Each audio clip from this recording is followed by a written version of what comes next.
like to welcome all of you who have joined us this evening. I'd like to introduce members of PAC 268, representing Greenbrier School. We have four young gentlemen this evening who will be presenting our colors. Quinn Rabenak, Alec Chwalik, Max Tybor, and Andy Amador. Was I close, I hope? Gentlemen, you may begin. Oh, they're accompanied by Mike Rabenak. Thank you.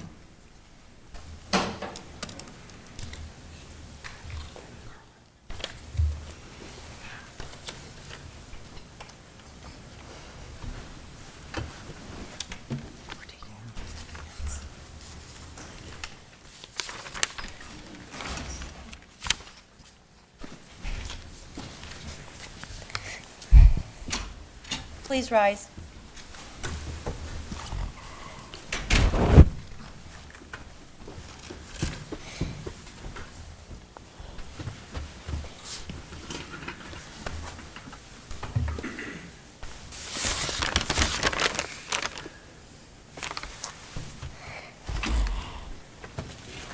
I pledge allegiance to the flag of the United States of America and to the republic in which it stands, one nation, under God, indivisible, with liberty and justice for all.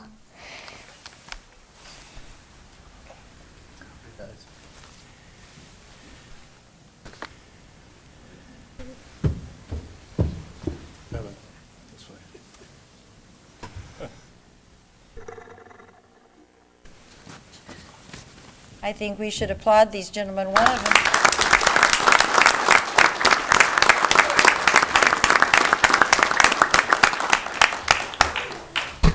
One of them just might be the President of the United States someday, so, you know. You should have seen the smiles as soon as the applause started, so they knew they did a good job. So, thank you, PAC 268 or DEN, I don't know which one it is, but, and thank Greenbrier School.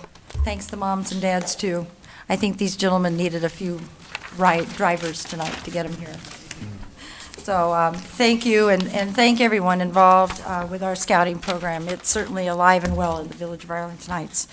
So we're very pleased to have them begin our meetings. Thank you, gentlemen. If we could have the roll, please. Trustee Farwell, Trustee Glasgow, Trustee Hayes. Here. Trustee Rosenberg. Here. Trustee Scaletta. Here. Trustee Sidor. Here. Trustee Blackwood. Here. Trustee Breyer. Here. President Mulder. Here.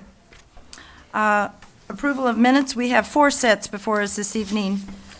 First, we have the minutes of a meeting held January 26th in conjunction with an annual meeting that we meet with the library board. I'd ask if there's a motion for approval. So moved. Second. Motion by Trustee Hayes, seconded by Trustee Sidor. All those in favor signify by saying aye. Aye. Opposed, say nay. Motion carries. We also have a practice of meeting annually with the Arlington Heights Park District Board. Again, I would ask for a motion. This meeting was held Saturday, February 2nd, 2013. Move approval. Second. Motion by Trustee Hayes, seconded by Trustee Rosenberg. All those in favor signify by saying aye. Aye. Opposed, say nay. Motion carries. Next, we have the meeting, Committee of the Whole meeting held February 4th, 2013. Any comments, corrections, deletions, or additions? Move approval. Second. Motion by Trustee Scaletta, seconded by Trustee Rosenberg. Any additional comments? All those in favor signify by saying aye. Aye. Opposed, say nay. Motion carries. And finally, the meeting of our regular Board of Trustees meeting held in the council chambers here on February 4th as well, 2013. Again, comments, corrections, deletions, or additions? Move approval. Second. Motion for approval by Trustee Blackwood, seconded by Trustee Rosenberg. Any other comments? All those in favor signify by saying aye. Aye. Opposed, say nay. Motion carries. We now move to item 5 on your agenda, and for those of you who are unfamiliar with our meetings, there are copies of our agendas at the back of the room. You can follow along with us on those. Also, there are blue cards if you wish to address the village board. Please indicate your name and address, And if it's an agenda item, indicate the agenda item, or if it's just a matter not on the agenda, we'll call you up at the citizens to be heard. But we ask that you fill out one of these. It makes it a lot easier for our clerk to keep accurate records on our meetings. So we now move to item 5, as I indicated, and that is the accounts payable dated February 15th, and I'd call on Trustee Hayes. Thank you, Madam President. I would move approval of the payables dated February 15th, 2013, in the amount of $1,002,399.67. Second. Motion by Trustee Hayes, seconded by Trustee Rosenberg. Any questions from any trustees? Anyone in the audience? Roll call. Trustee Hayes. Yes? Trustee Rosenberg. Yes. Trustee Scaletta. Yes. Trustee Sidor. Yes. Trustee Blackwood. Yes. Trustee Breyer. Yes. President Mulder. Yes. And this evening, item 6, we have no recognitions this evening, but we do have a presentation. It is a final report from the Homes for a Changing Region. Arlington Heights is a member of Northwest Municipal Conference, which is made up of approximately, just round numbers, 40 different communities that deal with things, but they consider them a council of government. There's a number of councils of government in the entire Chicago region, and so there's a Chicago region group called CMAP, and that's receives federal funds, and it's very complicated. There's a lot of sections on roads and highways and the distribution of funds and applying. And there's also a group that addresses housing in the entire region. And so they look at big pictures and trends, and we're very fortunate because we call it CMAP, but it's Chicago Metropolitan Area Planning. Did I get those right? Chicago Metropolitan Agency for Planning, but Oh, okay, well, for the little 4, there's no F in there. So we're very fortunate because they have segmented different parts of some of the communities in the Chicagoland area, and at no cost to the Village of Arlington Heights or the other 4 communities that we've been grouped with, we receive very, very definitive data that shows trends over the past, and then they predict what is possible in the future. Future's always kind of hard to tie down, but sometimes numbers show trends. And so I'm very pleased to ask representatives from CMAP to come forward and give us their presentation. They've been working on this for some time, and tonight is the night where we get the final report. And I don't know, Mr. Dixon, is this going to be on the website? Yes. It is. Mayor, it already is on the website. It's been posted, the first draft for public comment quite a while ago, I think in January, and then the final version was posted a few weeks ago, and then we'll get printed copies of the final report in a week or so from CMAP. Terrific. Welcome. thank you so much, Mayor Mulder.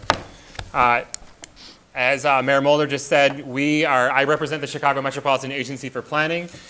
We are the 7-county metropolitan planning organization for the counties around it, including the city of Chicago. So very grateful for this opportunity to provide you with a study. Also, I want to just make homage to the Northwest Suburban Housing Collaborative, of which Arlington Heights is a very, I would say, a leading member, along with Buffalo Grove, Palatine, Mount Prospect, and Rolling Meadows. So I want to just, without further ado, talk a little bit about what's been done so far, show some of the data that we've used to draw some conclusions, and then briefly outline the recommendations that we're bringing to you today.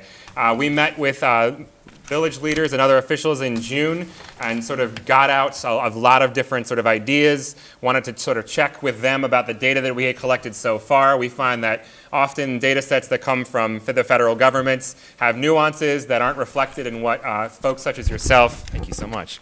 I'm used to being super loud and sort of blasting people away, so I apologize for not using the microphone. So we used that first meeting really as an opportunity to get the conversation started and have folks bring their own data to the table and say, well, this contradicts what you're saying. We didn't have a lot of that here, so that was really great. We had a public workshop on June 19th. It was by far the best attended public workshop that we had in the Northwest Suburban Housing Collaborative. There were about 80 folks here. The entire room was packed to the gills, so which is great. We want hearty discussion. This is not a study that tries to pull the wool over anyone's eyes. We would much rather have dialogue at the beginning and engage folks wherever they come from and whatever ideas they have. So that was a great workshop. I think we got a lot of good ideas out of it. We also began to create sub-regional recommendations. And when we say the word sub-regional, what we mean are recommendations that Arlington Heights can work on together with the other members of the Northwest Suburban Housing Collaborative. So tonight we're really focusing on the recommendations that we're delivering to the Village of Arlington Heights, but we also have had discussions with all 5 mayors and trustees from the other villages, discussing with them the trends that we've sort of illuminated, and then getting their feedback on strategies that we think that you all can work on together. Back on November the 5th, we actually brought our municipal recommendations to this board and got your feedback from those recommendations. After that, we actually rewrote an entire draft that was delivered to village staff. They had lots of time and gave us great feedback on the words that you now are seeing before you in this nifty blue copy. So I want to emphasize that this has received vetting from yourselves. It's received vetting from staff. We don't turn a blind eye to any revisions that are suggested to us by staff or by trustees. So what you're seeing before you is something that has had lots and lots of discussion around and has engaged staff thoroughly. So right now, we've sort of gotten just beyond the review of the draft plan. Like Charles said, that was posted on the Arlington Heights website for over a month. Folks had ample time to comment on that. Nora actually received or was able to receive emails. I don't think you ended up getting any. So there were no emails that came from residents or anyone in the village about that original draft. Even so, there were comments that we received from staff and continued to make sure that those were included in the draft that you see, or the final copy that you see before you. So now we're at the completion stage. This has actually already been laid out, designed, received final line edits from everyone, and is now at the printer's hands. So within a week, we hope to have hard copies that are even a little bit spiffier than what you see before you. So I want to just sort of go briefly through the outline of the plan that you see before you. First, there's a project summary. I'm trying to sort of keep minimal the details about the history of Homes for a Changing Region. If we want to go into that later, I'm certainly more than happy to. We lay out existing conditions now. We talk about supply and demand of a housing in your village by different types, so single family, detached, attached, multifamily. Then we break out what the demand is for those units based on different incomes groups and whether or not there is supply adequate to meet that demand. And then the next step is that we provide a projection forward 30 years to the year 2040, and we look at where those projections, where those supply and demand gaps either increase or decrease. We'll talk a little bit about that in a second. We talk about capacity for growth, so we spent a lot of time looking at each individual parcel within the Village of Arlington Heights. We've looked at parcels that are either vacant or underutilized, meaning that there's an imbalance between the value of the land and the improvements on top of them. As we've heard over and over again, Arlington Heights is built out. No one here is trying to argue with that. I'll just emphasize that before we even get started on recommendations. But we do try to help people see that there are pieces of land that are going to be rehabilitated over the next 30 years. And how you choose to rehabilitate those is entirely up to you and the way that you make land use policy as a board of trustees. So we'll talk a little bit about future housing conclusions tonight. We like to make sure that we incorporate sustainability into this, both as it affects housing cost and as it affects the lifespan of a housing stock. And then we did some work on an urban design focus area on South Arlington Heights Road, not too far from here. As you'll see, if you look through the last few pages of the chapter on Arlington Heights, there were several different ways that visualization occurred. So there were different levels of development or not development at all, different heights, different levels of density. We wanted to make sure that folks, residents particularly, and all of the trustees understood that CMAP has no plan for South Arlington Heights Road whatsoever. That's really your call. What we wanted to do is provide you with a series of options based on what we heard from folks at that meeting that we did back in June, and hopefully before you see several of those options. Ultimately, the design focus area concept is really all about saying, here are these big abstract recommendations that we're giving you in terms of trying to help you guide your land use policy as it pertains to housing over the next 30 years. And I will emphasize this is a long-term plan. But what would that look like if we were to take this down to a level on a block? What does that look like to someone walking down a street? Well, here are some options for how it could look. And then ultimately, we'll see tonight some of the recommended strategies that we're proposing to you. At the end of the day, how these are enacted or not enacted, how they are made into policy is ultimately up to you. I will say also that CMAP has no intention of cutting and running, so to speak, after this project is over. We do leave a significant amount of time on every project after the final plan is delivered, because we understand that folks don't always decide, hey, let's put this in our comp plan. Let's have it done and make it policy. This is a menu that you can choose from, and that we would be more than happy to help you make into policy any one or two or however many of these recommendations you want to see made into policy. We are happy to help you do that in any way that you see fit. So it's a rather long way of talking about process. So first thing, we are the Metropolitan Planning Organization. Part of what we do is project population growth throughout the 7-county region, and we break that down into municipal growth. Like any projection, these are wrong. So I'm just going to say that on the record. These are not right. The problem, the point that we use with projections is to say that these are the best data that you're going to get about 30 years from now. And as King will say over and over again, any valid business owner who's trying to make a plan for success over the next 5, 10, 15, 20 years is going to say, well, what is the future going to look like? And while that always has a cone of uncertainty, we call it, it's better to use the best available data than to ignore it completely. So what we're trying to do is fill a gap, fill a vacuum of uncertainty with some idea, an estimation of where population and households are going over the next 30 years.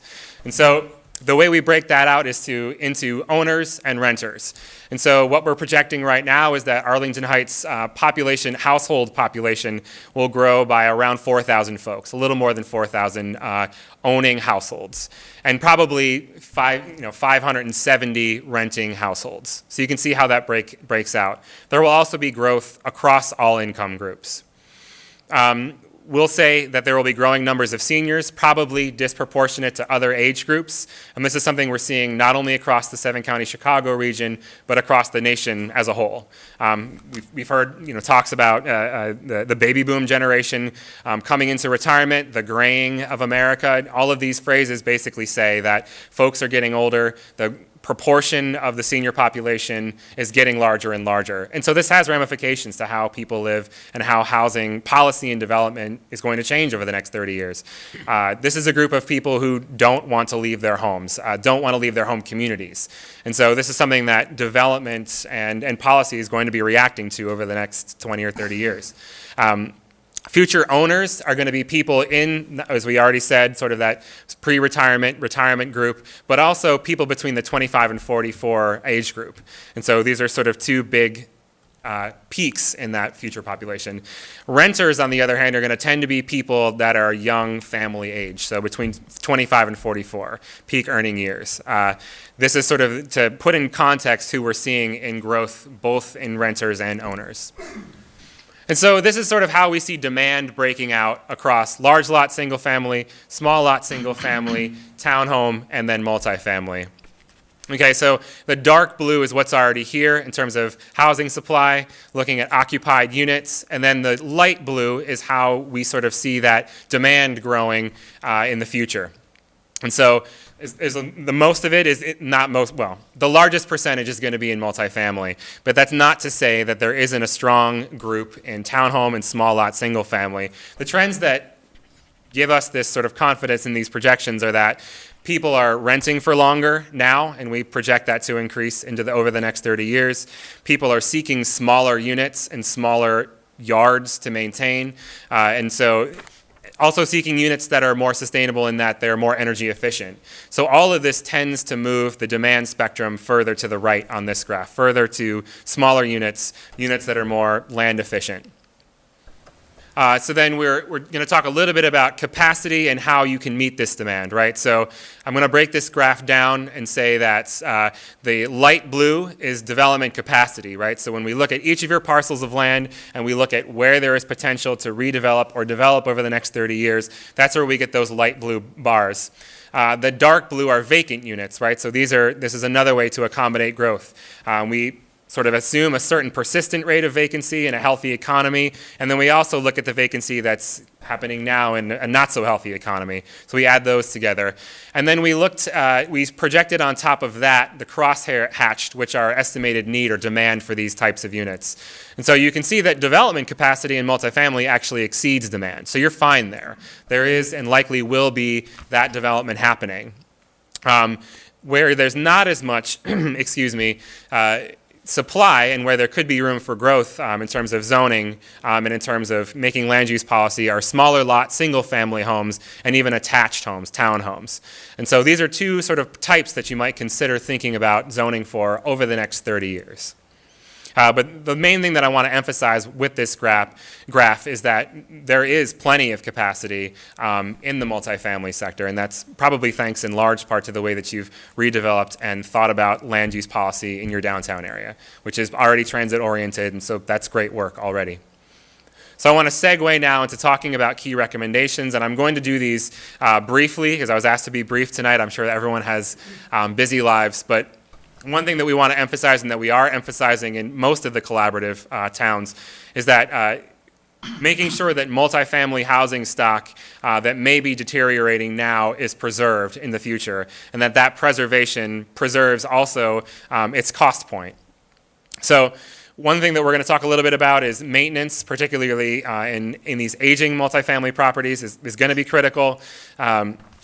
We think that rehabilitation in some places is probably going to be the best option. When these things happen, it's important to look for funding that allows sustainability to come into play. Right now, the technology and the cost point of the technology that makes homes more energy efficient isn't always something that gets payback in the first owner, and that's a problem, and I think everyone realizes that. But there are funding sources now, both public and private, and matches therein that allow that to happen. And so as rehabilitation happens in multifamily buildings, it's important to think about how those can be made most energy efficient. And importantly, that's because in doing so, by saving money on utilities, you save money on the end cost of that unit overall. So someone who can afford to live in that housing unit at a modest income or a middle income can do so even more easily when energy efficiency is taken into play. Just a brief plug here too, CMAP has done a lot of work on this and actually has a marketplace website for all of the different public sector funding that's available to multifamily owners, single-family owners alike. And you can go there, it's Energy Impact Illinois. If you Google that, you'll find something where you can basically type in your address, indicate whether or not you're a multifamily owner or a single-family owner, type in your address, and instantly you'll see what pools of funding you qualify for. So this is the kind of thing that we'd like to make sure folks know about. Finally, foreclosures are going to be an issue. One thing we do identify on page 9 of the report is that when we first came to the Northwest Suburban Housing Collaborative, folks told us that the biggest issue in terms of foreclosure was multifamily foreclosure. And so I wanted to make sure that was true because I felt like the planning in these towns has been done really, really well. And we do, we like the fact that there's a great sort of compact, transit-oriented downtown in many of the towns that we're working in now. But we did find that proportionate, if you look at the proportion of all owned homes that are multifamily, and then you look at the proportion of all foreclosures that are multifamily, there's a huge disproportion to the amount of foreclosures that are multifamily in this area versus the rest of Cook County. And so certainly there were condo conversions all over the region in the early part of the 2000s. But condo conversions here seem to have led to a disproportionate amount of multifamily condo foreclosure. And so that's something that we think that towns can work on together. And a lot of the recommendations that we're making on that now have to do with monitoring. So as we see foreclosed multifamily units convert to rental, and they will do that in the near term. We know that because there's been a huge influx of investment from large private equity firms trying to do investment in large numbers of multifamily owned homes, right? So they're buying up multifamily condos, basically, and then renting them out en masse. And we think that this is something that municipal governments in general need to get in front of. And so we're suggesting that the collaborative work together to track how many of those are happening, which buildings are hardest hit, sharing that information across the towns, making sure that when folks understand who the new landlords are, that they're sort of keeping up with inspections and things like that. And so this sort of comes down to reviewing rental licensing ordinances and making sure that you're not ignoring units that are one owner inside of one multifamily building. The paradigm in the past, of course, has been that you have many units, one owner, one building. And the paradigm in the future is really going to be more many units, many owners, a lot of them rented. And that's just not something that people have seen in the past. So thinking about how to monitor that is going to be a really smart way to make sure that you're keeping on top of multifamily and preserving the great stock that you do have. And so that's sort of the end of that. We talked about projections in the earlier, and again, the point here is that if you ignore the best available information of what the future might look like, you're sort of making policy in the dark. And so we like to illuminate that as much as we can. Obviously, there's going to be flux there, right? So things may happen that we're depending on or assuming in those projections, and things may not happen. And so it's ultimately up to you how much of that demand, how much of that projected growth you choose to accommodate. Because at the end of the day, it's the board's choice how many parcels are going to be multifamily zoned, how many are going to be single family zoned, and that really is going to restrict or open up the amount of that demand that you can accommodate. And so, that's really the point here, and it's something that we want to emphasize that you can approach carefully. There's time to do that, and it's something that we just think is worth thinking about. Also, as new comprehensive plans are developed over the next 10, 15 years, it's worth thinking about how can we make sure that there's a diversity of new housing stock that's allowed to be developed in the village of Arlington Heights. Finally, again, we want to emphasize that seniors are going to be wanting to age in place. And so that rehabilitation isn't just about making sure that there is energy efficiency, although we do think that that's important. Retrofitting is going to be really important. So are these units things that people can age in and not feel like they have to go to a group or assisted living facility if they don't want to do that? Obviously, Arlington Heights has great assisted living facilities, and I'm not trying to disparage those by any stretch of the imagination, but we do see an increased demand to stay in one's current home. That's going to mean making sure that those homes have the equipment to allow folks to do that. So making sure that that's a possibility, and then just, again, maintaining a wide range of options. We do find that seniors more and more are not wanting to maintain the same amount of landscape that they have in the past, not necessarily wanting to maintain large homes, even though they may want to remain in the community that they've grown up in. Oops, my bad. Okay, so that's really the last of the recommendations. I want to thank you for listening to that presentation. I'm curious to hear any input that you have, any questions you have. I'm happy to discuss them as long as you need me to, but again, I'm grateful for the opportunity. Why don't you introduce your support there? Sure. This is King Harris from the Executive Board of the Metropolitan Planning Council. And give us, since we have quite an audience, a couple sentences about CMAP. Oh, sure. So CMAP is I can do this in my sleep. CMAP is the Metropolitan Planning Organization for the 7 counties around and including the city of Chicago. That's Cook, DuPage, Kane, Kendall, Lake, McHenry, and Will. I have to do that while tapping my fingers 7 times or I can't do it. But we are mandated by the federal government to create long-range comprehensive plans. So the plan that we released in 2010 that was unanimously approved by our board is called Go to 2040. In terms of housing and land use, Go to 2040 really just says, land use is the purvey of local governments, is the purvey of municipalities. We're not trying to get in the way of that. In terms of housing, it says that CMAP's interest really is in making sure that there is a balanced regional housing supply. And we really see homes as for a changing region as being the best way to do that, because it really looks at where is the demand is supply going to meet that demand? And how can we make sure that our policies ensure that supply does meet that demand over the next 30 years? And CMAP does more than just housing. Sure, we do, yes. It's about roads, It is. highways, bridges. But Mayor Mulder, you're far more involved in that than I am, so I leave that to you. Okay, you just do your one section, right? No, I'm just teasing. I'm going to start with Mr. Dixon, if he has any comments from the staff perspective of this report. Thank you, Mayor.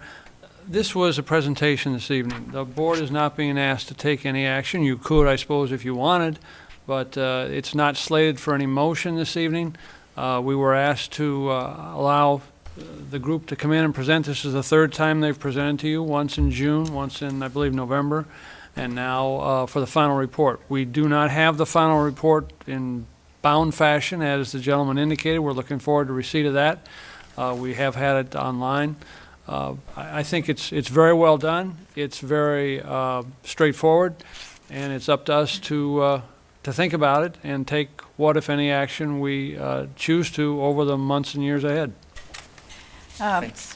Thank you, Mr. Dixon. I would just add, I know that at your last presentation, we had a number of people as well, because they were hearing different things about what you were professing to recommend. And I think recommend is the wrong term. It's a study, findings, Sure. and predictions. Sure.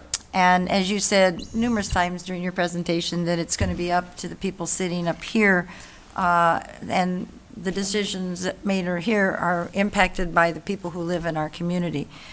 We do have a few residents that Sure. have some questions that'll be for either the board members or for you. That I see people in the audience, and I do have a few blue cards, so if you wanted to address this issue, we do need, and Cal, you can start working your way up, because you're going to be first.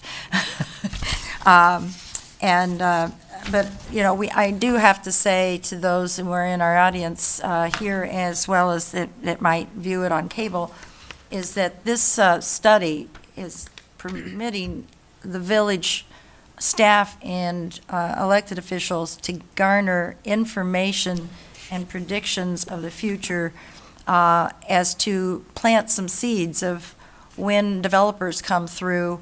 Does this fit in this prediction in any way, or is this prediction on target? So a lot of decisions, this book and these facts will be something that for the next 4, 6, 10 years that we might be referencing for some suggestions, because it is something that's being done more and more across the United States by these regional planning organizations at no cost to the individual municipality. So there would be no way that our staff would have the time, nor our budget, the cost, to spend these hours and hours of research and comparisons to other trends, not only in the Chicago region, but I'm sure around the country, because we're not that unique. There's going to be similarities.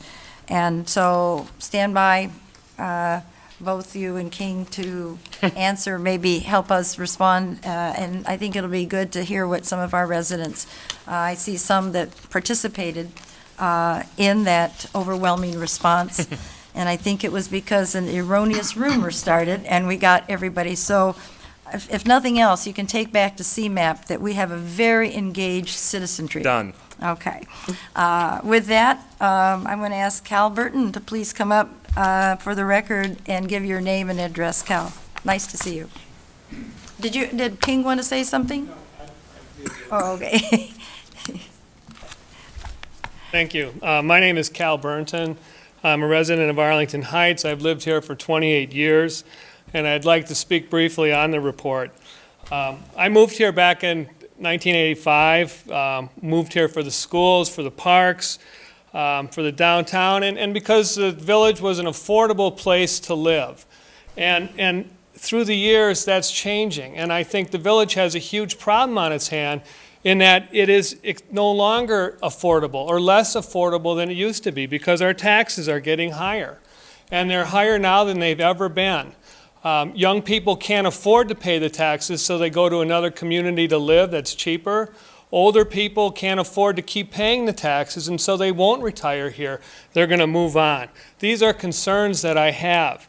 Now, this particular plan is, again, one of the criticisms we've had is that it's long on generalities and short on specifics. And when you read it, it talks about senior housing close to transit and shopping. It talks about increased housing for incomes under $35,000. And it still has this computerized photographs of what ideally Arlington Heights Road would look like close to where I live, near the Scarsdale neighborhood. First, in reading the plan, it talks about, and the assumption is based on this need, because we're going to have 14% population growth between now and 2040. But when you dig into the appendix, the basis for the 14% is that if the plan is implemented, we'll have 14% growth. If you build it, they will come. The 14% doesn't appear to be based on any census data, employment data, birth rate data. It's something that, as far as I can tell, looking at it, if the plan is implemented, if you do all this stuff, you'll have 14% growth. Now, focusing on Arlington Heights Road, which is what I'm concerned about, again, the criticism we have is that there is no analysis of what the impact this will have on our taxes, on our schools. If there is housing that's built in our neighborhood, what effect is it going to have on the need for more teachers, and who's going to pay for that? Recently, you approved a Subway sub-sandwich shop close to, or I don't know what happened to it, I should say. There was a proposal for a Subway sub-sandwich shop. You went through that entire analysis. What's the effect? And it's those specifics that are so lacking in this particular report. This report is so general, it's impossible to make anything of it. Now, and I look at it, what's the effect on our village? In getting my tax bill, I saw that the village is $104 million in debt. We've got $310 million in pension liability. The state is soon going to pass teacher pension costs onto the taxpayers. Our taxes are going to go up higher and higher and higher. And there's no analysis in this report is what's the effect on the taxpayers. Now, we're not against, and I'm not against senior housing. He mentioned that we've got great housing in Arlington Heights for seniors, and we should continue that. I'm not against low-income housing. But what you need to do is have a specific analysis of where you're going to have it, what are you going to do, what specifically are you talking about. Cal, I'm going to ask you to wrap it up. I forgot to say that we have a 3-minute rule. Okay, I'm sorry. But I'll give you 30 seconds. Thank you. I would ask that you put this plan in the good to know file. Thank you very much. It's a long, comprehensive plan. Good to know. I ask that you not adopt it. You don't use it as a blueprint for the future. You use it just as good to know. Thank you. Consider it. It's a piece of information that you're going to need, but there's a lot of other information that's not here that you're going to need as you make housing decisions in the future. I ask that you not adopt this as a plan and just put it in the good to know file. I think that's exactly how they've given it to us. King, you want to respond to this? King Harris, very instrumental business person who is, I think, volunteering a lot of his time to help research a lot of these elements. I actually would encourage Mr. Burton to reread this report, because when you get to the conclusions section, it is very specific, and oddly enough, kind of follows a lot of the thinking that he just mentioned. We talk and focus on preserving multi-family housing. I think we all know it's here, and there's a lot of it. And if we want to continue to make Arlington Heights affordable, we've got to do that. We talk about foreclosures and how to deal with them, tracking them, watching them, being mindful of them, and then being sure that we watch the rental of single-family homes is another issue that would affect the village. We don't recommend any specific development. Let's be real clear about that. I couldn't agree more with Mr. Burton. I think any development that's presented to the village has got to be looked at very carefully for a lot of reasons. What impact is it going to have, et cetera. He's absolutely correct. That's not what this report is about. What this report does say is trends that are studied by experts. This isn't just seat-of-the-pants guesswork. This is population trending organizations across the country do make projections. They're not always perfect. Drew said that during his remarks. But you've got to be mindful of them. If you ignore them, I want to point out that in 2004 and 5, we went to many villages and cities in this region, and we warned them that the kind of housing they were building and permitting was not affordable to people, and that was going to cause a problem. If you lost your job from 2007 on, you know what the impact of that mistake was. We don't want to repeat that. So it's not right to say that this is not based on any good, rational research. CMAP is pretty first-rate, and they're good at it. We don't, in terms of the development on South Arlington Heights Road, this is something that you're going to have to decide.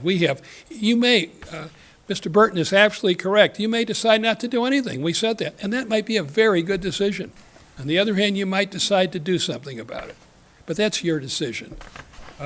This report and others like it, this is the 23rd of its kind.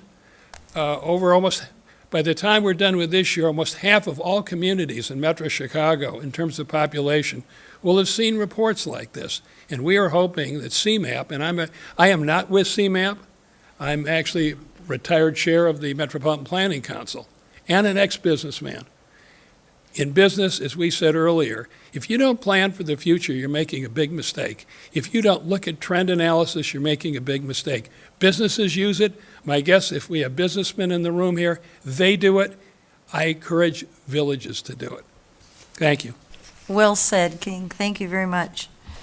I neglected before Cal spoke is to ask if each of our speakers contain their comments to 3 minutes, and staff has like a little clock up there that helps you keep track of where you are. Second speaker, an excellent teacher and as well as resident, Kim Dyer. And then on deck will be Jennifer Cazares. Hi, I know most of you. I'm Kim Dyer. I live at 425 South Pine. I've also lived in Arlington Heights for 28 years and now had the privilege of teaching at South Middle School for 8 years. And I can tell you that I read the report to the best of my ability and did not see some of the specifics that citizens do have concerns for. And that is, whenever you increase your population, you increase the number of children who go to your schools. Currently, I teach at South Middle School that was built to house 900 students, and we vary between a couple under 900 and a couple over 900. So any development done in the area that they showed pictures of on South Arlington Heights Road would definitely affect the attendance in our schools. And the question that I still have that I brought before this before was if we were to adopt this kind of plan, which I would urge that we don't, when you bring in housing that is affordable in the terms of for people with certain salaries and with lower taxes than many of us are paying now, those same people have children that go to the schools which are already full.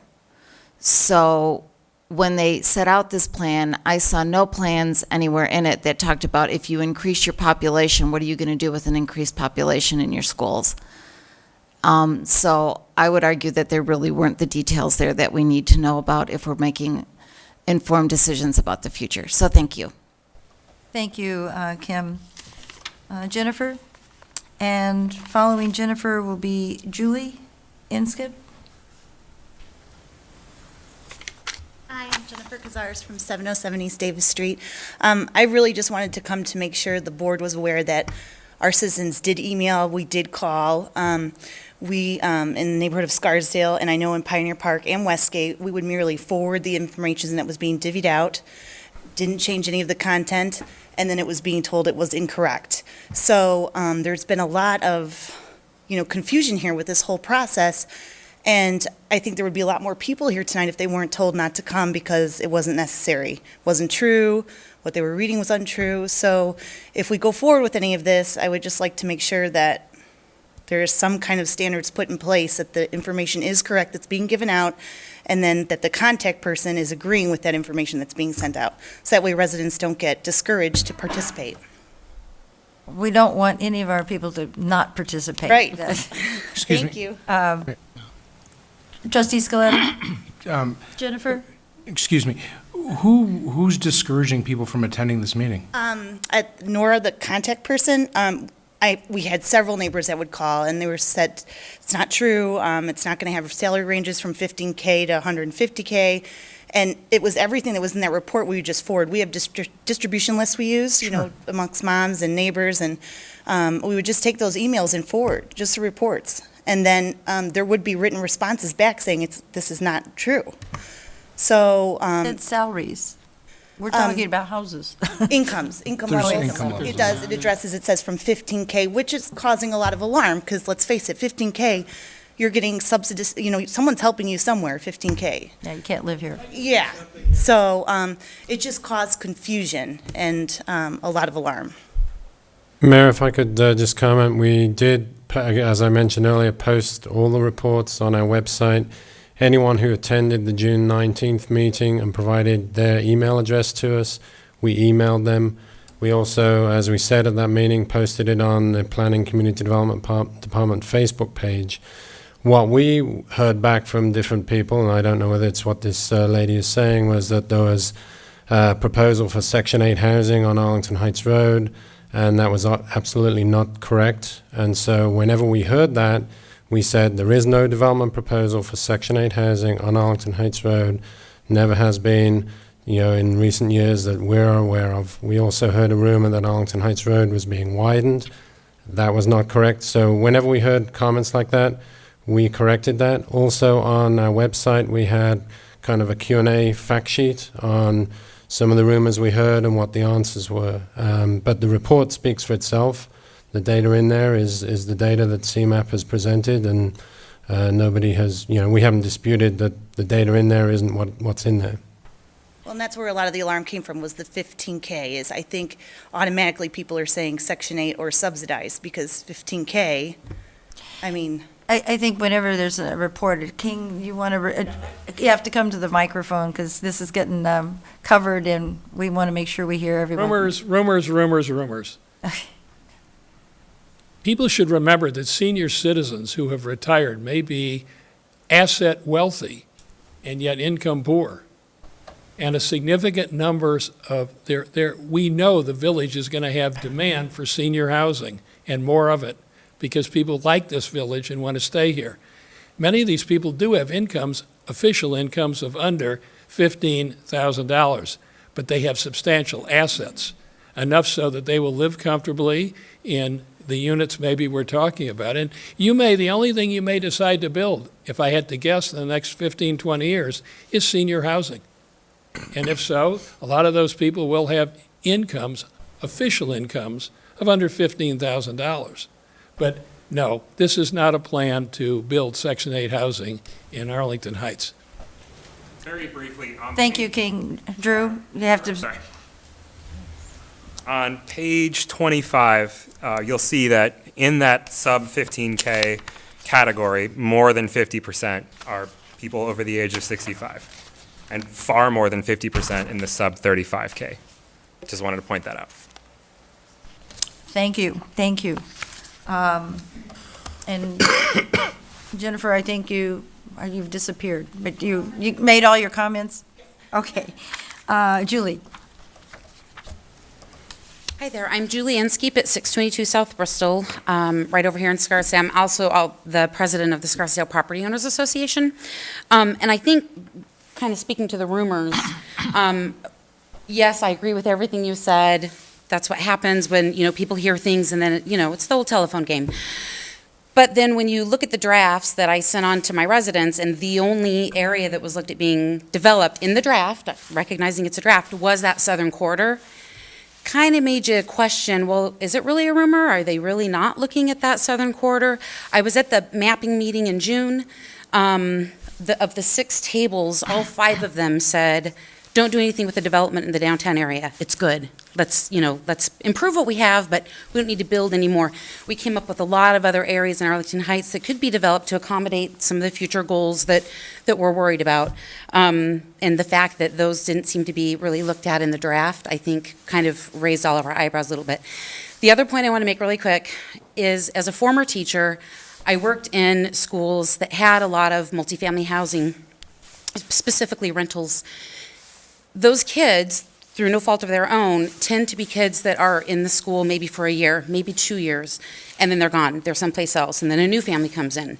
What ends up happening is our teachers, who are wonderful, don't have the time to develop the relationships and develop the kids' skills so that when the testing comes, which are the things that our school ratings are based on, our school ratings are brought down significantly. In turn, that brings down the desirability of our area, and in turn, that is going to ultimately decrease our property values. That's my concern. So that's all I wanted to say. Well, good points, and thank you, Julie. I, too, am a former teacher. I think that's something we'll always hang on to. Was there anyone else that, I don't have any other cards? Becky? No? Okay. Any other comments, King? Yeah, in regard to the concern, You have to come to our mic, please. I too am concerned, if I were a teacher, about who's in my school. I know one thing, and we all should know it. If we let these multifamily developments that exist already here deteriorate, and we don't really be tough about code enforcement and retrofitting and rehab, the kinds of people who will end up there are exactly the people you don't want. I'm just saying, beware. To me, that's the first recommendation in this report. If I were sitting where one of you are sitting today, I'd draw a circle around it and say, in the next 5 to 10 years, we better watch these developments carefully and make sure they meet the standards of Arlington Heights. Otherwise, there will be more teachers complaining about what they're dealing with. Thank you very much for that. I'm only supposed to let you talk once. If you want to come and ask a 10-second question, come, Cal. Making me break, I shouldn't know you guys. Appreciate it, thank you. Just 2 points. One, on the future growth, the report itself just says the basis for the 14% future growth is if the plan is implemented. And there's no reference to other census data or other organizations or government data or anything like that. The appendix of the report says the basis for 14% is assumption that the plan is implemented. Second point I'd make is in the report itself, it says the greatest need for future units would be for households earning less than $35,000, and 55% of them are not seniors. Now, I think the greatest need in Arlington Heights is to make it attractive for young families to be able to afford to move in here and go to our schools and have a life here in Arlington Heights. That's the greatest need. And to maintain the viability of our downtown and restaurants and shopping is to get young people to move here and older people to stay here. And to do that, you got to watch the tax base and make sure the taxes make it affordable for young families. That's where the future is. I don't know if we're going to grow 14% in the next 20 years. We've lost population in the last few years. Families are smaller. But we need to attract younger families, and this report doesn't address that. Thank you. Thank you. Mr. Dixon, I think what this is- are village plans for this report? Well, let me first get a plug in about something that we sometimes miss the opportunity to highlight for people. We've heard about taxes tonight. Those are legitimate concerns. People need to remember the village is 11% of your tax bill. 11%. That's So correct. that means We are, other than... 89, it's coming from other places, and I think it's 67% of our tax bill is a result of the three school districts, Harper, 214, and 25 for the central part, and we have 59 and 21 and 23. And when I remind people that, I'm not suggesting that the village should duck the issue, but I think people need to remember that we're not driving the issue. Everybody's concerned about property taxes, but I think Mr. Dixon is correct to point out, because I thought of that as well as some of the speakers were talking in the presentations. The 11% is 11%, but it's not the big hunk of the property tax bill, and we up on this board have been trying to be as frugal as possible, as is our staff, which has declined in number over the years. You did ask me what was planned for this report this evening. We have accomplished that. There was no motion anticipated. The report's been presented. The public's been heard from. If the board chooses for tonight, we're done. And I asked Mr. Dixon that because a couple of you said you hope that this board didn't adopt the plan. The plan is not, it's not a plan, it's a report and predictions for us to utilize as a resource over the next several years, is to say, you know, is this kind of developing, you know, there's not a long list of developers out there. We don't have a lot of vacant land. But I think it's important that this information is there. When a developer comes, we can go and look at this report and say, what was the prediction? Let's use this. This is valuable information that we didn't have to produce, but is being done around Chicagoland. Is it perfect? No prediction is perfect, but it at least gives you some guidelines and thoughts to think about, questions to ask, and puts up red flags for us to think twice about certain things because it may be leading us in a direction we don't want to go later. Did I do that, Royal? Yeah, very well. Okay, Drew, did I give it right? Okay. Comments? Trustee Hayes. Well, I understand the residents' concern. I just think the fact that there are not some real specific proposals in here should provide you some comfort level. The fact that there are a lot more generalities than specifics really tells us as a board and you as residents that this is just a planning tool that we can use going forward in the future. So I think you should rest assured that this board views it as such, just another tool, another resource so that we can use in our planning process going forward. And we're very thankful to have this information, and we certainly appreciate all the hard work that went into it. We're very grateful for the fact that we've got this information to use in our planning process, and if a specific development or developer or proposal comes forward in the future, then we can look to this resource and as well as other resources at our disposal in order to make an informed decision with resident input in terms of what effect it will have on surrounding neighborhoods. So I'm happy that we've got this information to use in the future. Trustee Scaletta. I can completely understand why the residents would think that we would make a motion to accept this report and try to implement it. This village board created a downtown redevelopment task force that created a vision for where the downtown should go over the next couple decades, and that report was accepted by the board. I was not on the board at the time. I was actually on that task force, but ultimately that was the vision that was adopted by this board, and we refer to it from time to time. And this is just, I never anticipated us accepting this and making this our new Bible going forward. It is just another tool that we have in our toolbox that we can refer to when we have questions, when there's future developments that come forward. But I never had any intention of us accepting this as our new gospel. So, thank you.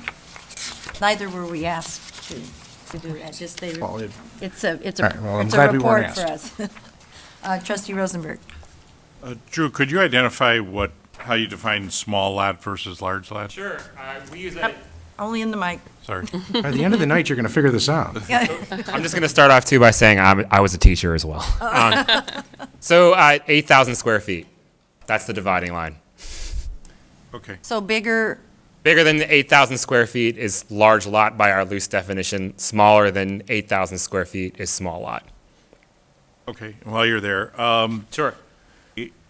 Was there any discussion when you, being the 6 communities? 5 communities. When you looked at all the communities together, was there any area that you identified that, in your opinion, looked viable for any kind of project that would, border any of the communities that would, maybe be considered for some kind of like a senior project or any kind of multi-family project? So just again, to be clear, part of the whole point of this is for us to think about policy and not to think about specific parcels. Okay. So we intentionally don't do that. Okay. But it's a fair question. Right. I was just curious Sure. if that came up or if that's something that we as the 5 communities, there's something should be looked, or I don't know if you've ever seen that happen collaboratively when you do these. If the collaborative asked us to do it, we'd be thrilled. But we haven't been asked so far to do anything like that. Yeah, and I don't even know if there's any property that would qualify for Sure. that. So, Valid question. There was a meeting, and someone, I don't recall exactly who mentioned it, where during this process, the 5 communities were brought together, Right. planners and mayors and so forth. And our neighboring community brought up the point of looking at some of the retrofitting of multiple family, was equipping stairwell with a way for someone to change floors that no longer had the capacity to run them up, Sure. run up them. And so, there were a lot of other ideas that have come out of this report and the collaborative of meeting a couple of times during the last year or two in this process. And so there is a lot of different information specific to the needs of an aging population. And if we can't keep people, because people do want to age here, it's a very wonderful community, and oftentimes the children live in the house where they grew up, and the parents have moved to some of our finer senior housing. Sure. And we do have a complete spectrum Absolutely. of seniors, so that's good. Trustee Blackwood, or are you finished? Yeah, just one more. Wait. So have you seen many developers out there that are looking to build these kind of senior-type developments in areas like, our 5 communities? and Sure, absolutely. I mean, I think one thing to just be very clear about is that we're in a down development market right now. And so people are not crawling all over themselves to do big developments of any kind right now. But I think it's certainly possible and has happened in the past. And King maybe can tell specific stories. But absolutely, these deals have been done. Although I have to say, we've seen a huge demand of late for rental. Right. That development as far as that goes. And Right. we've had a couple big rental apartments that have been bought from other entities or Right. collaboratives here. And plus the new development where the Sheridan's going in on Euclid is going to be all rental. Right. So that's, Right. I think a lot of developers around the country are looking at. Yeah, I'll even say just to buttress that comment that everything that we've seen over the last year by all of the big sort of wonk types has said that rental has come back in a big way, and that demand at this point is actually almost problematic because it's raised rental prices in a big way, and so it's almost people sort of expect, oh, you're going to have a big flood of foreclosures, they're all going to go rental, you'll have lots of affordable rental, but in fact the opposite has happened because there's so much demand for rental that the rents have just gone up. So. Thank you. Thank you. Trustee Blackwood. Drew, don't sit down, please. You're back and forth, back and forth. okay. Again, I'd like to thank you very much for the entire exercise, because I think the report to me, being in business in a larger enterprise myself, we're constantly looking at trending. This is a report. This isn't a plan. This isn't something that we are using as a blueprint for the next 30 to 40 years. However, it's the best guess that we have today. And it's always good, as you mentioned, that if you're planning in the dark, it's better to have some illumination on this. And one of the things that kind of caught my eye was the fact that you're moving, when you group the 5 areas together, I should say the communities together, you went into Mount Prospect because we do in fact border them. Was there a reason not to go into Des Plaines, or are they part of another grouping of folks? It's a great question. We didn't go into Des Plaines because they weren't part of the collaborative, and I don't think that there was any unseemly reason that they weren't part of the collaborative. These collaboratives are very new, and this whole idea of interjurisdictional collaboration on housing policy is very, very new. And in fact, it may be something that happens only in Illinois to the degree that it happens. And so these were 5 communities that came together, partially at the leadership of Mayor Mulder, saying we'd like to work together on these issues, and we think that we can do better together than we can on our own. The reality is that housing markets don't stop at municipal borders. Those borders were created years and years ago for various reasons. But markets don't stop there, and so we need to be treating housing policy the way it needs to be treated in terms of those markets. But isn't it true that this is not just an Illinois anomaly? This is happening, these collaboratives are happening throughout the country, nationally in the Northwest and on the West Coast. Isn't there something going on in the East Coast as well? You know, I can't speak to as well to that, so I'm going to defer to King, but. In about 60 days, the Brookings Institute, which is a very prestigious Washington think tank, is going to release a lengthy report on suburban issues, especially housing. And you're absolutely right. I've read the summary of it already, and they're going to be encouraging multi-jurisdictional collaboration, not just here in Illinois. They talk about some Illinois collaboratives, but they're talking about it as a nationwide movement. You know, I could just say parenthetically, we all read about how everybody hates Washington these days. That may be fair. But the alternative to that is to have first-rate local and sub-regional and regional planning. And that I would also put in a plug not only for these collaboratives that you're involved in now, but also for CMAP. I would much rather have local or regional planners helping us guide our future than having people 1,000 miles away tell us what to do. So you're right. You're on the right subject. Well, it was just interesting to see how these 5 communities are, there are some differences, but there's so many more similarities in some of the issues that we're all facing going forward. As you mentioned, senior housing, Mount Prospect, when we've been there, Mayor Wilkes, as Mayor Mulder knows, is very interested in this subject. There's a lot of concern there about allowing seniors to age in place. Frankly, you don't want to lose these people.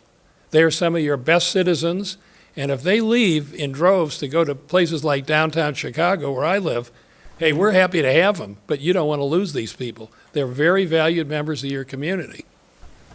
Well, one of the things that I really want to continue looking at this as, it is the report and the product of a think tank, and it is trends, and it is projections and propensities, and that's, to me, valuable information. It's just one more piece of the puzzle, and thank you for that. Yeah, I would also say parenthetically, I've been at this for 12 years, and this project is 10 years old, or 9 years old. You should know you live in one of the best-run cities in the whole metropolitan region. Actually, a lot of this project and the ideas from it that are in it started here with the thinking with Mayor Mulder, Mayor Mullins of Palatine, and so on. So you're a leader. This is a great community. I'd love to live here. So we thank you for the chance to work here.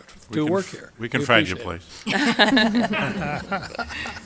And we even have a train. You could get back and forth to work in Chicago. So, anything else, Trustee Blackwood? No, thank you. Trustee Sidor?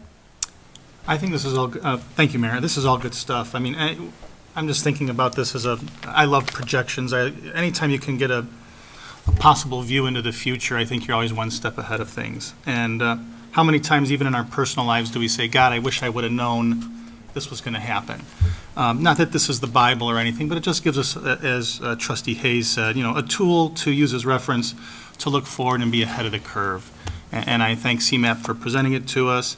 And I just want to make sure that the residents that came, that are concerned, I think we can all take a big breath and just relax, because there's no adoption of this that I can see this evening, as many of the trustees have said, and it's just it's not even our vision. It's someone else's. And I know that Trustee Blackwood would be upset because her bank disappears on page 30, 20 something. So I think we can all just breathe easy. It's a good tool to have, and I thank you for it. And thank you, Mayor. Thank you, Trustee Breyer.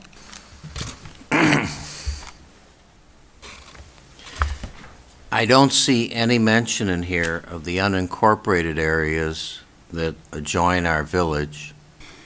And I don't know how you address multifamily needs without at least some discussion of that, since there are many multifamily units in those areas, many of them moderately priced, that could help serve that particular need in the spectrum.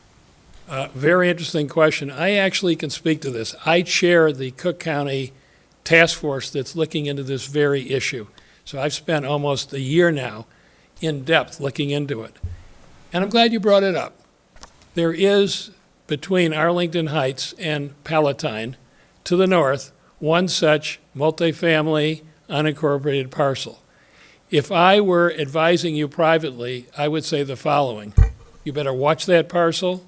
You better put pressure on Cook County to make sure code enforcement is at work there. You better if I were you, I would be putting pressure on Cook County to assess the infrastructure needs of that parcel. There are over 2,500 people who live there. They go to your schools, some of them. And if we don't watch by the way, in case you're interested, there are something like 50 to 60,000 people in unincorporated Cook County who live in parcels like that. More than live in the CHA, by the way. And I can tell you, they're not watched that carefully. We are looking at that right now. That's one of the key charges of our task force. From Arlington Heights' point of view, again, I draw a circle around that one development. I'd be talking to Palatine about it, and I'd be saying, what can we do to make sure that this development does not fall out of control? Very well taken point. Now, one of my other comments that it addresses something you brought up, one that might be considered not what you want to hear. I know I don't look it, but I am a senior. I am still working, which means that some of the funding for home improvements I'm probably not eligible for. But you say you want to encourage people to age in place. You say your agency has a mandate from the federal government. One of the things that makes it harder for seniors to stay in place is when federal requirements cause them to make needlessly expensive upgrades. And I'll give you an example. There's been a lot of press about furnaces that after May 1st are no longer legal in this part of the world. Fortunately, mine decided that it needed to be replaced a couple months ago. If I would have replaced the furnace with one that met the new requirements, I need to live another 50 years to achieve the savings to pay for that. Now, some of us, I'm not encouraging wasting energy. We do keep the temperature relatively low in our home, and I could tell you the savings it will take. I won't live long enough unless I'm one of these people you read about in the yogurt advertisement. So if the government wants us to age in place, they need not impose costly requirements that I, as a senior, will not benefit from. Hey, I'm older probably than you are, and I agree with you. This is a regional planning agency, CMAP, and I'm from a business organization that has exactly the same objection to many of these federal requirements that you're talking about. Well, we need to carry that back and not let bureaucrats make it so that our lives are costly in our final years. Yeah. All the more reason to support CMAP and local efforts to change the law. I couldn't agree with you more. And the one thing about thinking about seniors is that in adjoining communities, we need to inventory things in a way that highlight what is available in adjoining communities. There are many units moderately priced or middle pricing along Dundee Road that is I know of a number of seniors who've passed away who lived in those buildings. And those are units certainly suitable for others to take their place. So looking at things region-wide, while I love everybody to stay here, we do have to be cognizant of what's around us. So that would be my comment on that. Be also cognizant that we point out in the report, again specifics, that there's a gap at the very upper end of the housing market here. You've got some opportunities to develop some upscale housing, both owner-occupied and rental, for wealthier people. That's an open opportunity for you. So thank you. We need developers for that. But thank you, King. Any other comments from our trustees? I certainly want to extend, my heartfelt thanks for all the work, the hours that members at CMAP, but and Nora from our own housing planning department have worked on this for more than a year. Many meetings, and I know that Arlington Heights isn't your home, but it almost feels like it lately. So thank you for many trips here, and I know that housing is important to all of us, and we have different stages in our life, but then we reach a point, like Trustee Breyer saying, you get to a point where you're just going to live it out and wherever you are at that point. But I do want to thank you for your research, your willingness to listen and answer the questions of our residents. That's important. And for our residents, thank you for your interest. It's obviously your community, and if some of the things that you heard, I completely understand your interest. I'm glad that you found out they were rumor-based and not really. And I think I want to thank Kim for bringing up the fact that housing, when you're looking at expanding housing, you have to look at the school makeup too, because it might force school boundaries to change and whatever else. So there's lots of different components, and we've always been, quote, a family community with lots of children and good schools, and that's why people with children want to live here. The problem is not enough old people that are empty nesters move out and leave their homes for new families, but because we are built out. But thank you so very, very much, and I think this will be a great resource. If there's any other final comments, we will move along on our agenda to item 7, and we have no public hearings this evening, Mr. Dixon. Do we have citizens to be heard? I think my cards are for agenda items. So thank you very, very much for all of you who have come for this report. No old business, approval of bids, so I'm going to call on Mr. Dixon. We have a couple of items on our consent agenda, which is next to have removed. Mr. Dixon? Thank you, Mayor. I would ask the board to defer item 10A, the Senior Center phone and voicemail system, and item 13A8, which is described on the agenda as an ordinance prorating the cost of the construction of roadway and water main benefiting property in the village of Arlington Heights. Both of these items appeared to be ready for board action this evening, but this morning they're totally different items. I was advised by parties that each needed further attention, and it's my opinion that the board should not act on them this evening. Okay, I know Doris Bobakowski, if you want to come to the podium, I don't know if you,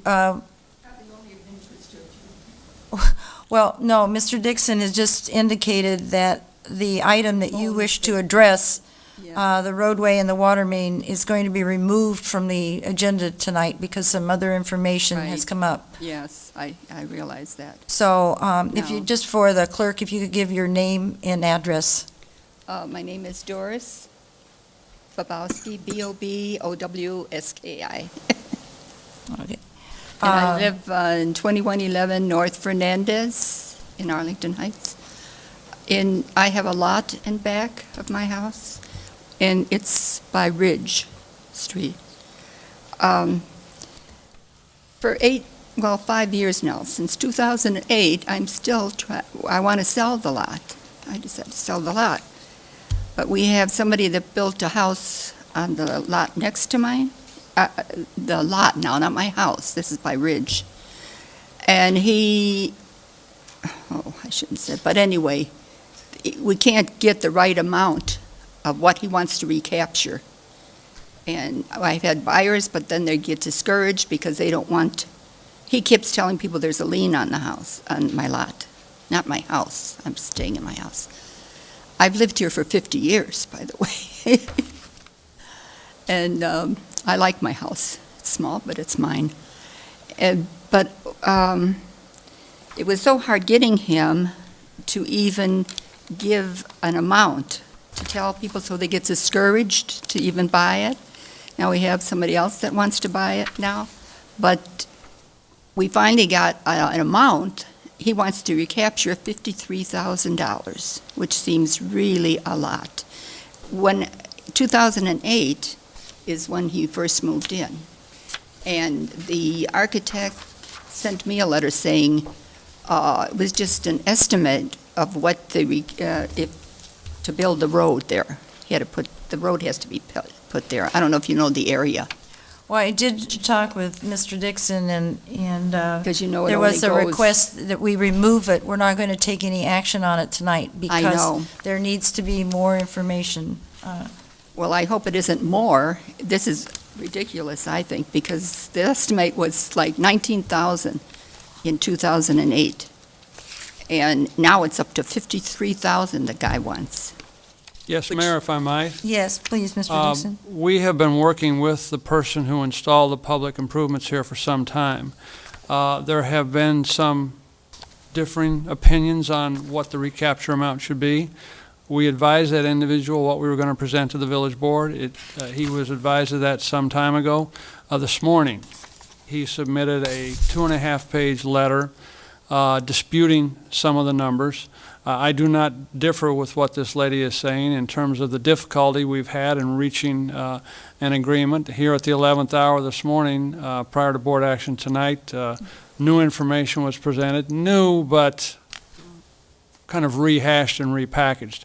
In my mind, I couldn't ask the board to act on this matter tonight.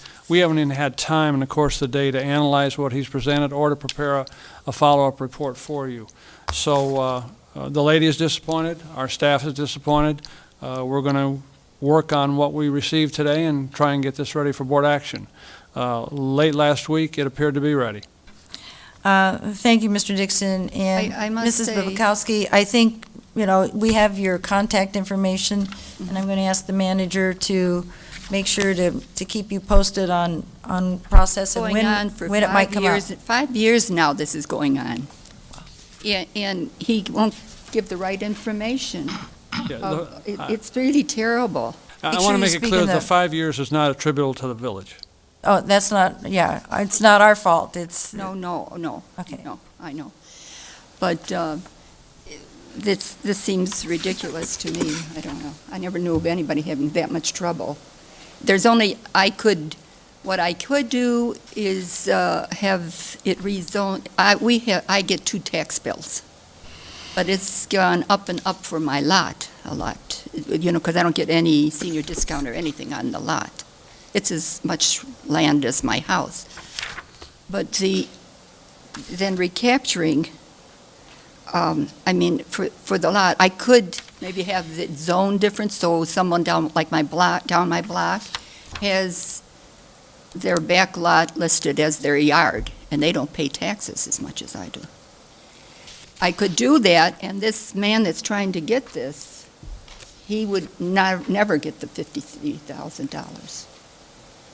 The only thing is, I'm getting older, of course, and my son comes and cuts the grass, and they pay for having the lawn done. I want to live in my house. But what do I do when this man keeps giving us problems? I would just as soon sell the lot. And we have a buyer now. But he may not want to go half for the road. I'll pay some for a road. But I don't see how you can go from 2008, it was 19,000, almost 20,000. He wanted me to pay. I never signed anything. How do you do that? I never signed anything. I never had any input of how much he paid for the road. He said he's paying $106 or something like that. He paid, and I was supposed to pay half. well, we're not going to take any action this evening, and I you know. know, I wanted to, But you you will in sat the 2 through weeks, I an guess. hour and a half of our meeting already, Oh, and so I'm I wanted to sorry. give you an opportunity to, since you were here and filled out your form, like you're supposed to. And obviously, this issue is going to be continued to another meeting because. And how many more years is this going to take? That Well, I'm no, you not don't sure. know this person. No, I just want to end though by saying I think the engineering department is just wonderful. They've been so helpful and so nice that Arlington Heights is lucky to have them. No, I really think you have been very We always nice. like to hear And good things about our Magotis has staff. been- Mike Magotis has been really great. He's smiling. Okay, No, they're a pleasure to work for, and it's not because you didn't try, because I know. do we know when They this did a might, lot of work, and we're still nowhere. do we know when this might come back to the village board? If we try to have it wrapped up with a nice tidy ribbon, it may take some time, because this is a challenging situation that we are working with. However, if the board is prepared that there could be disagreement when it reaches the board table, we could probably have it back in 2 weeks. Well,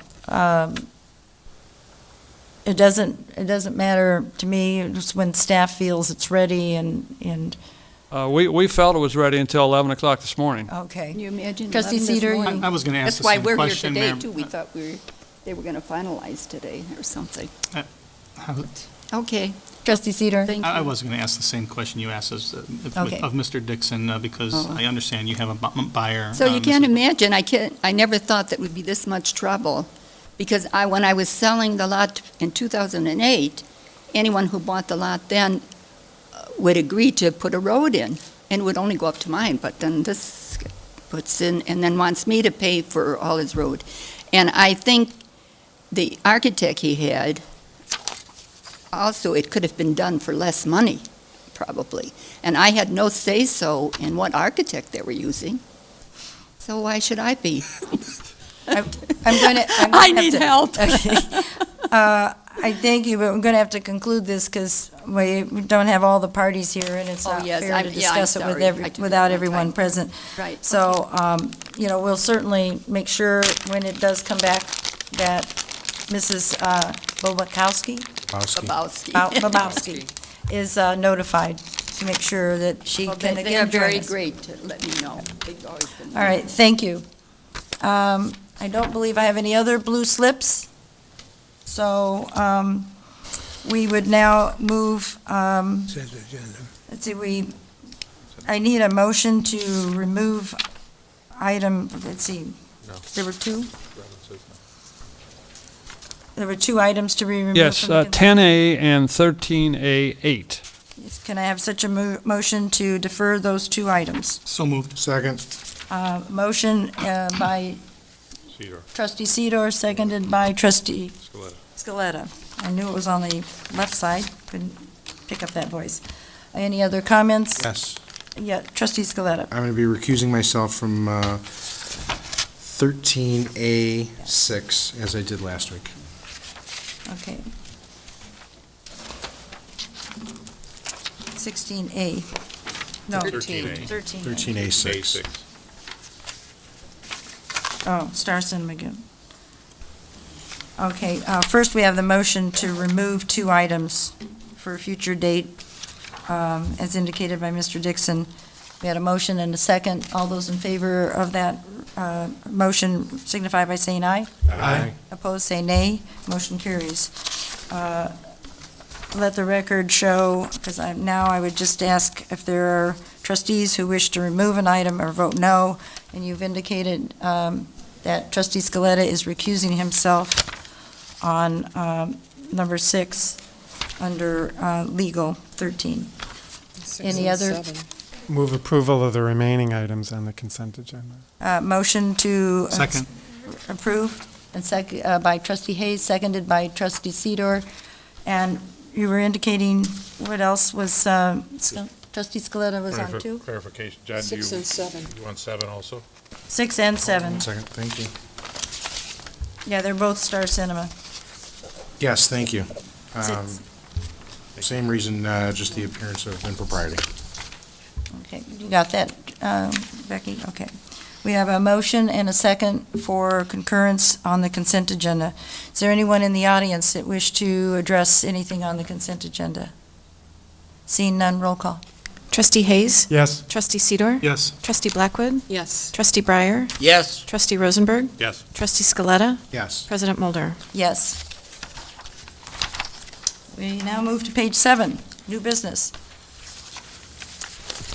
Land Use Salvation Army. Mr. Dixon. Thank you, Mayor. This evening, the Salvation Army, in regard to the property at 1035 East Rand Road, is seeking a land use variation to allow a secondhand store in a B1 Business District Limited Retail Zone.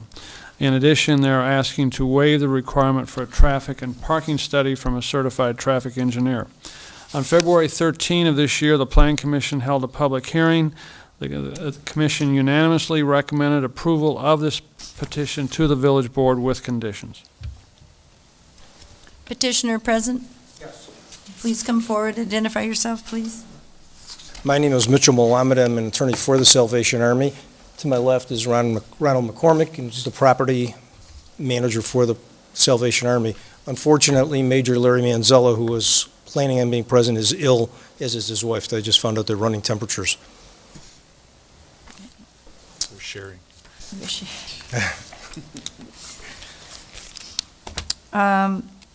Staff have any comments? No.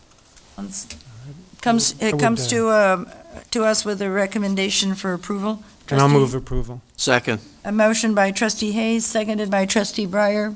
Any questions for the petitioners? Going to let them off this easy? We were busy during the Planning Commission stage. Thank you. Trustee Sidor. I know Trustee Scaletta always does this, but are you okay with all the conditions? Yes. Just to make sure, and okay with the improvements to the parking lot as well? Yes. Yes. How was it working with staff? Pretty good? Excellent. Yes, very Okay, good. great. That's all I have, Mayor. Thank you. It's good. Trustee Rosenberg? Just for the record, you probably had one of the shortest Plan Commission meetings that we've seen in a long time. The one preceding us was not short. The same evening. Sorry. Ours was quite short. Thank you. You had to sit through it, so Yes, I didn't realize that. maybe that's why they were tired. Right through. Well, we thank the Salvation Army people, not necessarily you specifically, but the organization. They do a lot of good, and the resale shop is great, especially in these economic times. So we appreciate it. We have a motion and a second. Roll call. Trustee Hayes? Yes. Trustee Breyer? Yes. Trustee Rosenberg? Yes. Trustee Scaletta? Yes. Trustee Sidor? Yes. Trustee Blackwood? Yes. President Mulder? Thank you very much. Thank you. Good luck. We now move to item B, report of the Building Code Review Board meeting of January 22nd. We had a motion, and I think Trustee Scaletta, are you still representing us on this? I am still representing the Village Board on the Building Code Review Board. Over the years, we've often talked about the fence variations for swimming pools. We had one last October, and at that time, there was quite a discussion amongst the commission, or amongst the board, of whether or not there should be an opportunity to review the overall code.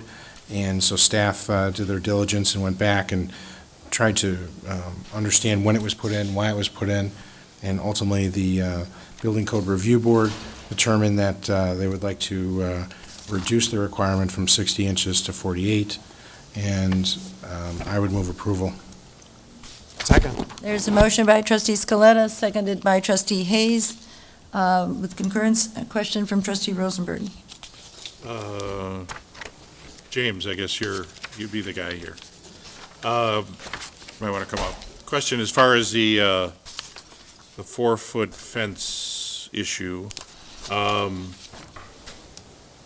know we've been kind of behind the times on this. In your opinion, though, is it something that we should be continuing going forward as far as, and I always thought it was a 6-foot fence that was required for a pool.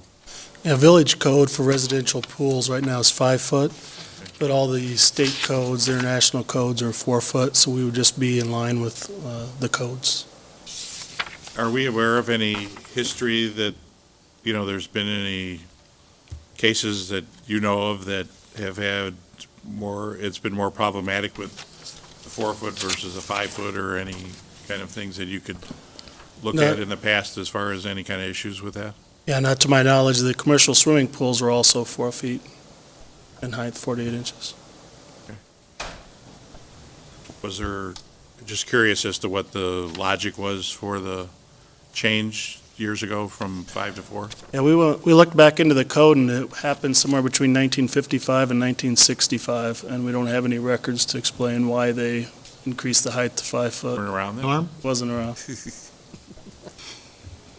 And in your opinion, you see no reason to leave it as it is? And Yeah, I think we should be in line, in my personal opinion is we should be in line with all the other codes, which is 4 feet.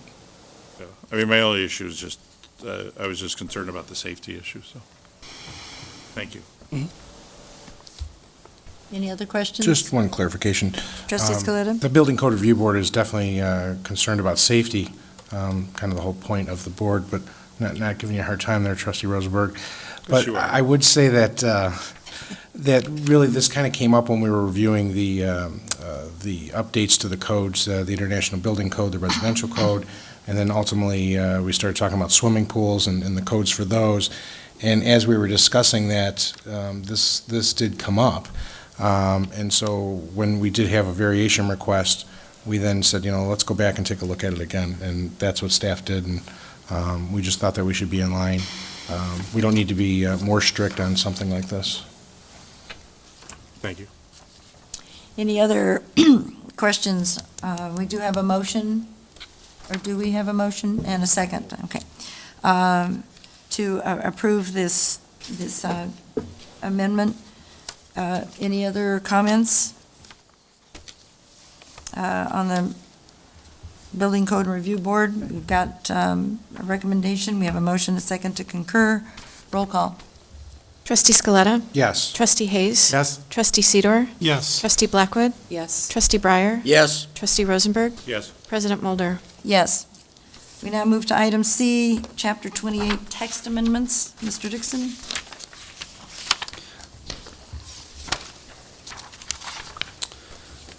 This is a series of amendments proposed to our zoning ordinance to make it easier, essentially, for certain categories of restaurants in certain situations to obtain administrative approval as opposed to needing to go to the Plan Commission and the Village Board. The Plan Commission reviewed this on February 13 and unanimously recommended approval to the Village Board. I'd like to call on Mr. Perkins for comment. Thank you, Mr. Dixon. Before I walk through the proposed changes, I just wanted to talk about the award that the village won a couple of years ago from the Chaddock Institute for its development processes. This was an award that we won, that the panel from the Chaddock Institute selected Arlington Heights over our peer communities. And one of the things they were most impressed by was the continuous nature that Arlington Heights continues to look at its codes and make modifications and changes. And when the award was provided to the village, these were some of the things that the panel looked at and felt were unique and worthy. And these are all items that the village board approved, such as the early review process, the administrative procedures for design commission, the click-to-gov permit tracker through the building department. And since then, we've continued to make changes. These are 7 other modifications that the board has approved to assist businesses and residents in the community, making our codes as friendly as possible, but at the same time safe and uniformly applied fairly and equitably to everybody. So, for example, the board late last year approved some changes to the permitted use table to allow more uses in certain zoning districts, to allow some office developments and commercial businesses to have more flexibility in their leasing provisions. There have been a series of amendments to the sign code to allow more signage options, for example, in the downtown and things of that nature. The item that you just approved on the building code, another example of continuing change. So what we looked at over the course of a few months was an administrative process to allow staff to still receive the same materials and do the same type of analysis, but then approve certain types of restaurants, smaller restaurants that are 1,500 square feet or less, or carry-out restaurants regardless of size, and then outdoor eating establishments outside of the downtown to approve them administratively if they meet certain criteria. If it was a drive-through or needed a parking variation or any other variation, they would still need to go through the review process. Also, we added outdoor eating as a permitted use with the approval criteria in the B1 district. Currently, it is not allowed in the B1 district. So we felt this would help smaller businesses, restaurants that are 1,500 square feet or less, or any carry-out, go through a fairly expeditious administrative review. If we felt there was something unusual or concerning that might impact a residential neighborhood, the way it's written, we still have the ability to send that to Plan Commission. But based upon the data of restaurants that have gone through the village over the last 6 years, we would estimate about 30% of those restaurants could be administratively approved under this criteria. And the Plan Commission looked at this, and as Mr. Dixon mentioned, recommended approval.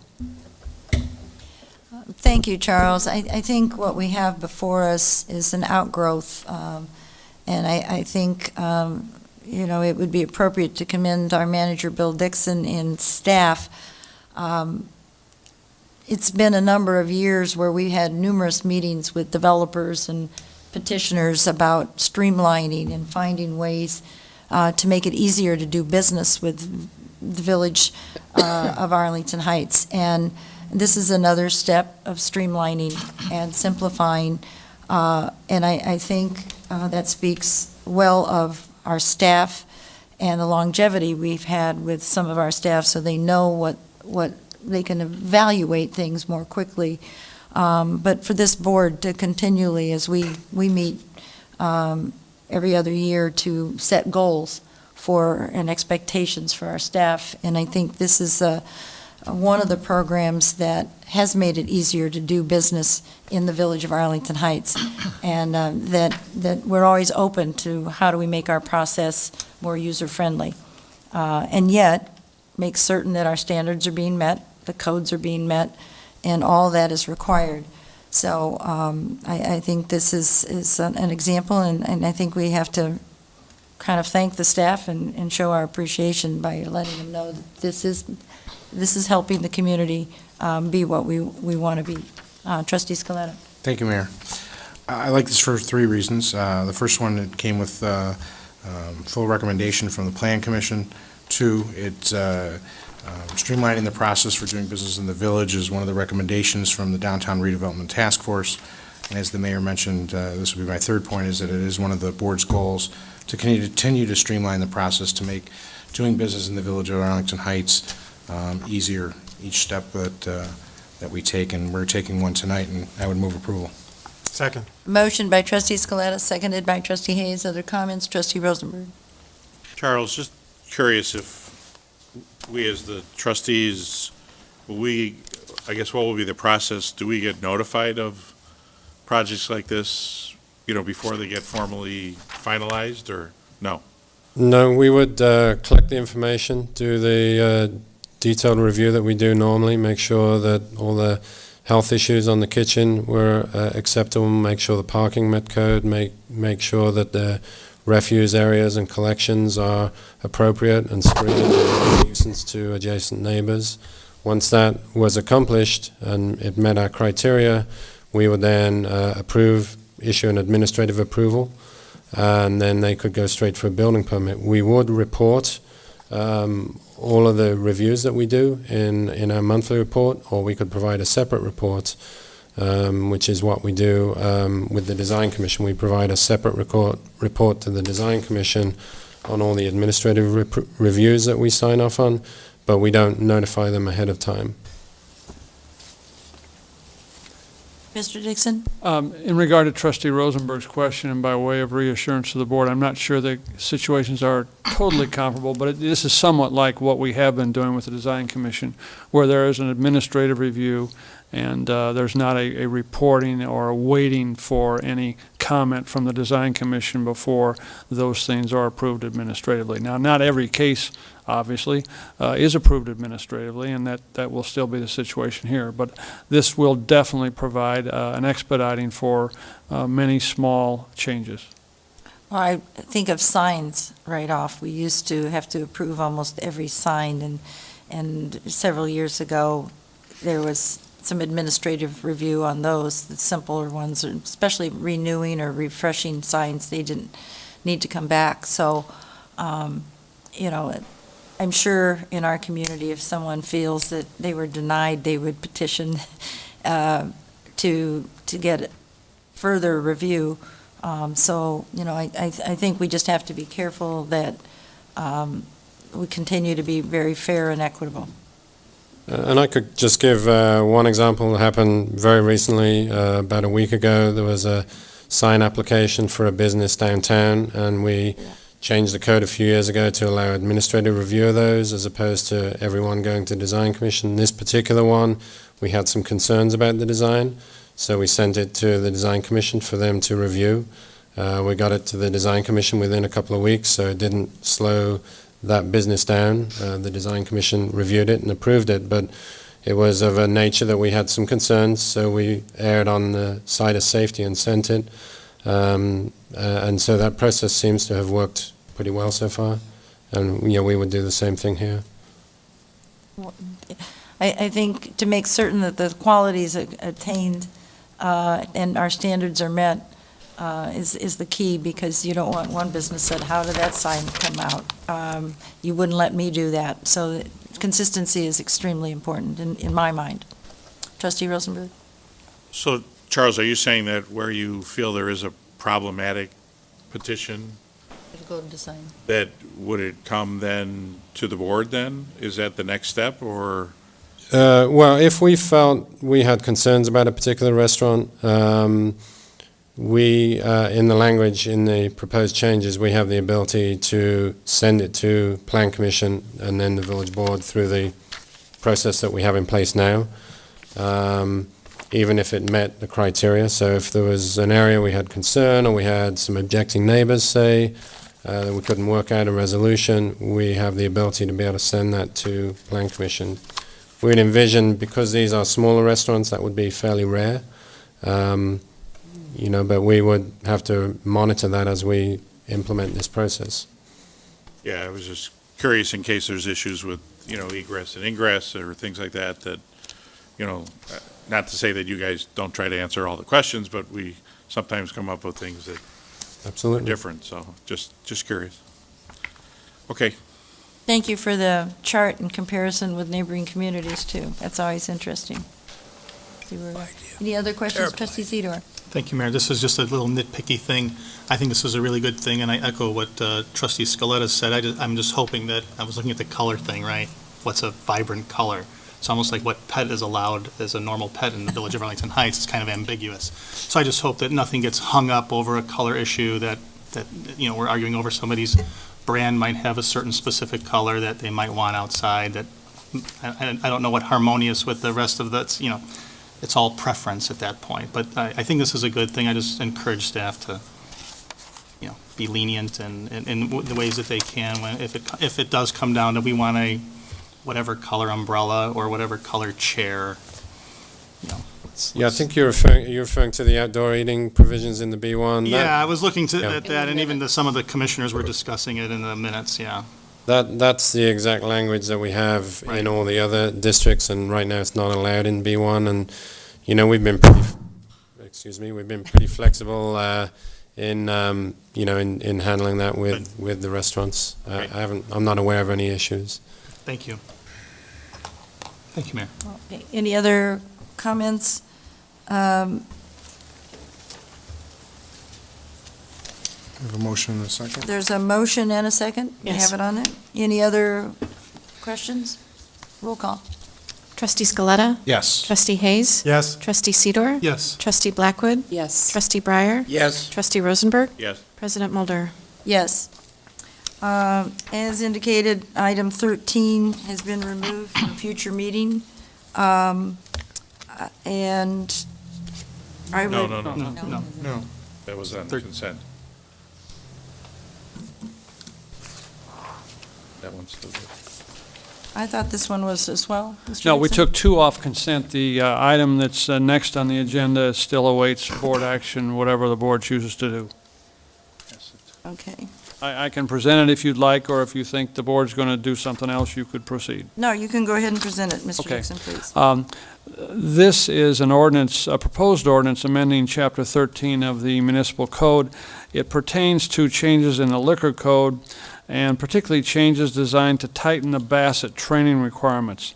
The major proposed changes, which are the result of discussions involving the liquor commissioner, namely the mayor, the village board, as well as members of the police and legal departments, are as follows. Online Bassett programs would be expressly prohibited. Bassett is a training program that people involved in the sale and serving of liquor have to go through. Secondly, anyone selling or serving must be Bassett certified. That is a difference from our current requirement that calls only for the managers in grocery stores, packaged liquor establishments, the Metropolis Theater, and wine cafes to be Bassett certified. Third, new employees of the licensee who will sell or serve alcoholic beverages will be required to complete Bassett training within 30 days of beginning their employment. Currently, a new employee has 90 days. And fourth, changes are also proposed for daily permit holders, including special events.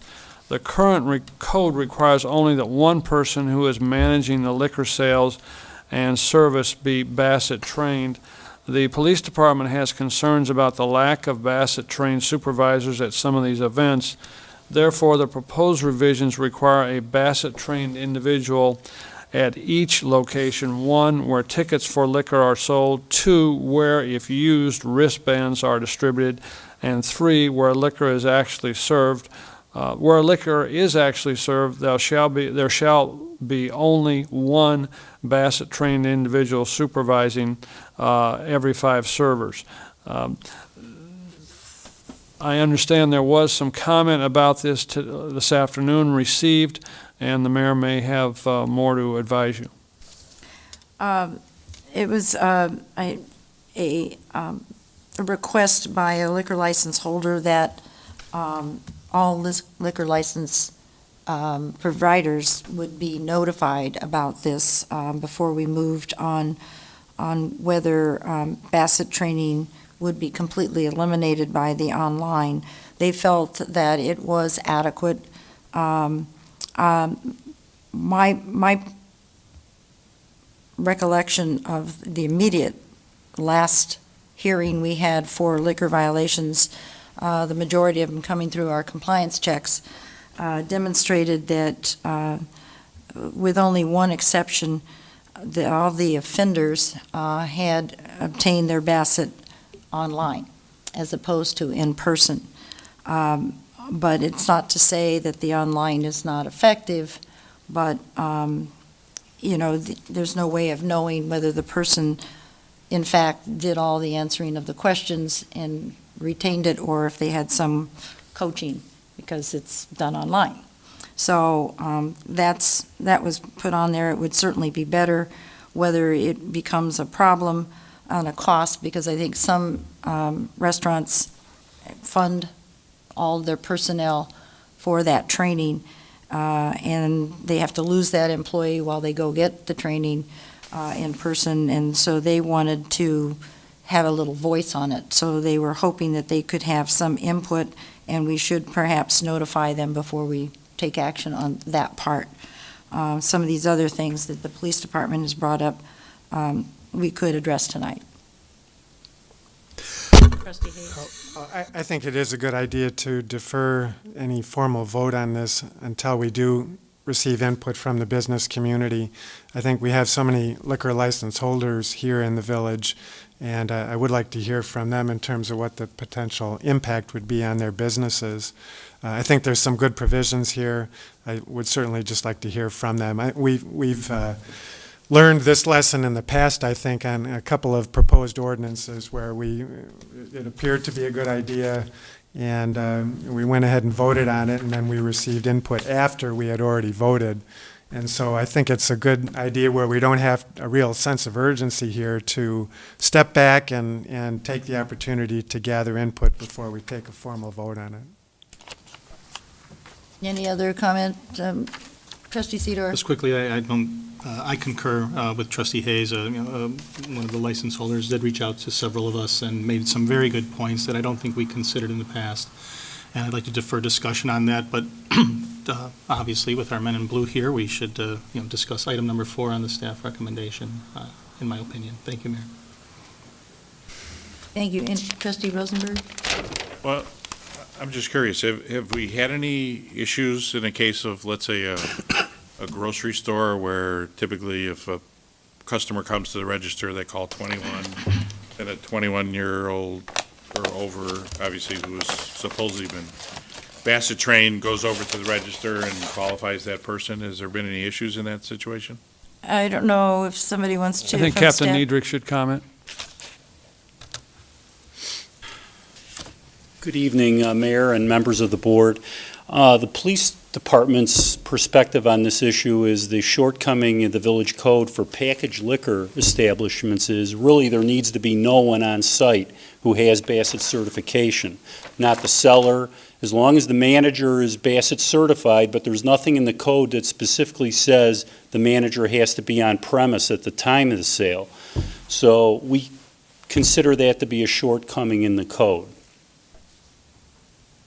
Just to verify that, there have been some violations where somebody had an emergency and the manager had to leave and father came over to run the business while he was gone, didn't have training. I don't recall a specific example that's like back that. a few years ago. What we do have is examples of some of these positions are more high turnover positions. And sometimes employees are not there for a great length of time. Sometimes it's summer help, college kids or something. And with the 90-day window we currently allow, sometimes an employee comes and goes within that 90-day period and has never had any training either. So those are a couple of the shortcomings I think that we observe in the field with the code. Well, sorry, as far as, so is what this saying then, where we have a case of a grocery store, that you're asking for just the manager then to be? No, we're asking for anyone who sells or serves liquor in the village. Just like if you go in a restaurant now, the server must be Bassett certified and the manager. Whereas if you go in a packaged liquor location or the grocery store, packaged liquor establishment, Metropolis Theater or wine cafe, only the manager must be certified. But again, there's nothing saying that the manager must be on site or on premise or specifically overseeing the sale. That seems to be a gap in the code. So if we put something in there that the manager had to be on site who was Bassett trained, is that to your satisfaction then, or? I would think it would be prudent to, because the manager can be engaged in other activities in the back, stocking or working on books. It would be advisable, from our perspective, to have the person, the point of sale person, who is Bassett certified. Just like the waiter or waitress in a restaurant is Bassett certified or must be Bassett certified, we think it makes sense to have the clerk or cashier in one of these other category of licensees to be Bassett certified also. One of the things, and I'll look at Mr. Siegel, I think we were one of the last communities that for years in a grocery store, you only could buy the alcohol from specific cashier in a liquor department. You could not pay for it with the rest of your groceries. So if you bought a bottle of wine or six-pack of beer, you had to go to two places. You had to go buy it there, and I know that some of our major food store chains came and visited and said, "You're the only one still making us do this." And it's not been just maybe a decade ago that we did change, but right now, I don't think each cashier is required No. to have Bassett training. So there's just one person. So at some point, you know, we think of some of the stores where there's 4 or 5 lines, and there's people who still have to call because they're not 21, to get someone else to come in and hit the key on the cash register. You're hoping that that person is checking for the ID. So it's perhaps a weak area. It hasn't been a problem as far as, I don't think any of our food stores have been in violation recently, but they have in the past. We have seen examples also in businesses where employees will ask for an form of identification, and something isn't clicking or comprehending with them, and they will make the sale regardless. So there is training involved in what to look for, not only with fake IDs, but with a person who's over the age of 21, what their IDs look like. So from our perspective, again, in terms of advocating for the responsible sale and service of alcoholic beverages, what we see is obviously the downside of alcohol abuse. We're very grateful for the vast majority of people who are responsible purchasers and consumers of alcoholic beverages, as well as the vast majority of our licensees who are attempting to do a good and earnest job. But we just feel that this is a very important issue and requires, I think, some greater consideration in terms of how our ordinance is currently worded. Trustee Rosenberg, you want to continue? Yeah, I just need to, I know we're going to have further discussion with this, but I would just need to see, you know, that we create some kind of mechanism for the, you know, the grocery stores that may have 10 checkouts, they may have 10, you know, checkout people who may be all under 21, all have to go through the certification process. So we need to provide some mechanism that they can get the training, and because they're constantly turning over employees and going to need the, you know, the training for this. So I don't know whether it's something that we're going to try to help them through this, or, you know, whether we're going to phase in this thing that, to give them enough time to get qualified to do all this, or, you know, give them some kind of lead time to do this. And then the last issue is I'm curious how we're going to deal with this with the festival and main event and things like that, where we have a lot of volunteers there, and I understand you probably see abuse go on there, but at least to some degree people are contained within a certain area there as opposed to taking it off premise. So I think, you know, we need to, you know, hear from those people as to see what the potential burden might be on them to, you know, initiate all these different process. Well, I will say that we have some licensees that have voluntarily taken it upon themselves to ensure that all of their, for package retailers, that all of their sellers are Bassett certified. In terms of special events, that is one of our areas of concern, particularly the Frontier Days Festival, with the volume of transactions going on with purchasing of alcoholic beverages and the amount of people there. You know, currently under the code, they're only required to have a manager on site for this event, which the scale and scope of that event, we would respectively suggest that it's just not enough oversight or supervision of that process with the amount of people we have there. Now, there have been some practices in the past where there were trainers brought in years ago to train volunteer staff. Again, we think this would be more or less a return to what they were doing years ago, that somehow we kind of drifted away from that. Okay. Okay. Trustee Scaletta? Yeah, I reviewed this memo, and even prior to getting an email, I thought that there was several issues that I think that we need to discuss further, and I'd like to understand, are we aware of everyone who's Bassett trained that has a liquor, are we aware of any liquor license holder and all the people that are Bassett trained? I don't think we have a list of names, because that would be like at a restaurant, would be a lot of the servers. Okay. So do we have an idea of what the ratio is between online Bassett certificates versus in person? We do not. The establishment itself is required to have all of the certifications on the premise, and the person themselves is actually supposed to carry it on their person. Okay. So we don't know what the impact is. And, you know, I've never been to a Bassett course, but I have been to a food sanitation course. And that lasts 3 days. And a Bassett training lasts about 4 hours. And, you know, if they can stretch it to the 4 hours. And I want to make it as safe as possible that we're only selling alcohol to those that are of age, and, you know, fit within all the other Bassett requirements.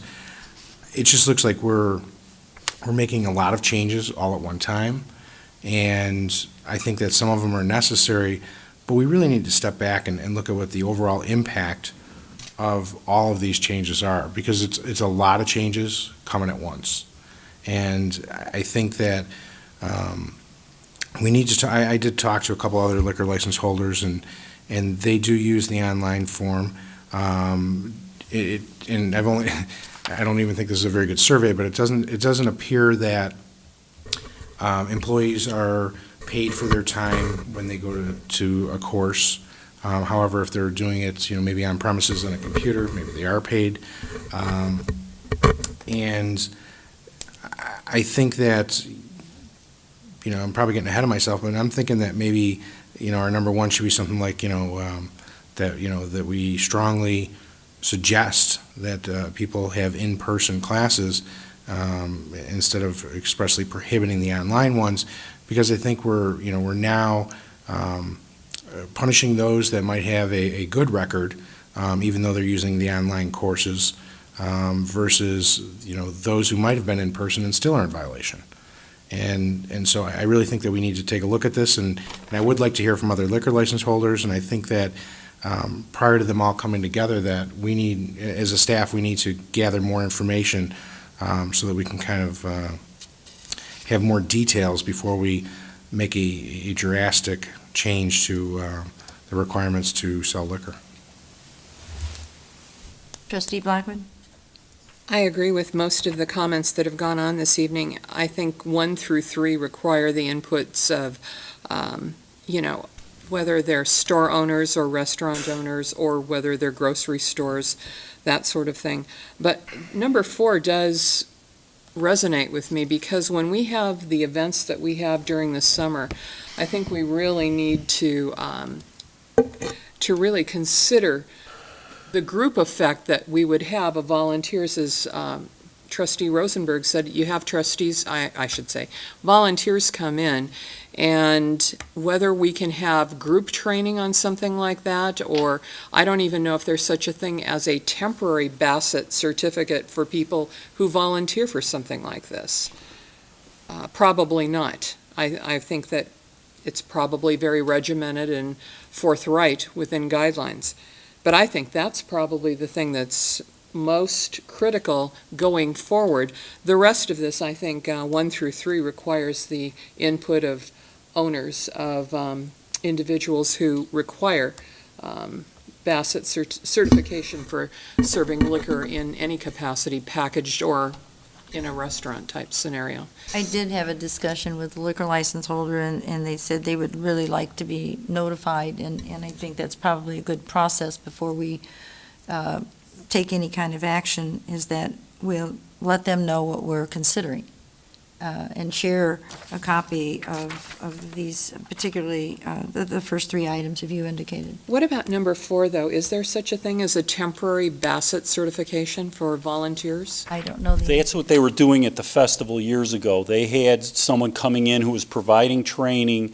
There were certain overseers or managers that were receiving the formal training and the certification, and there were other volunteers that were getting a 1-hour cram course, essentially. It's not a certification, but it's better than nothing.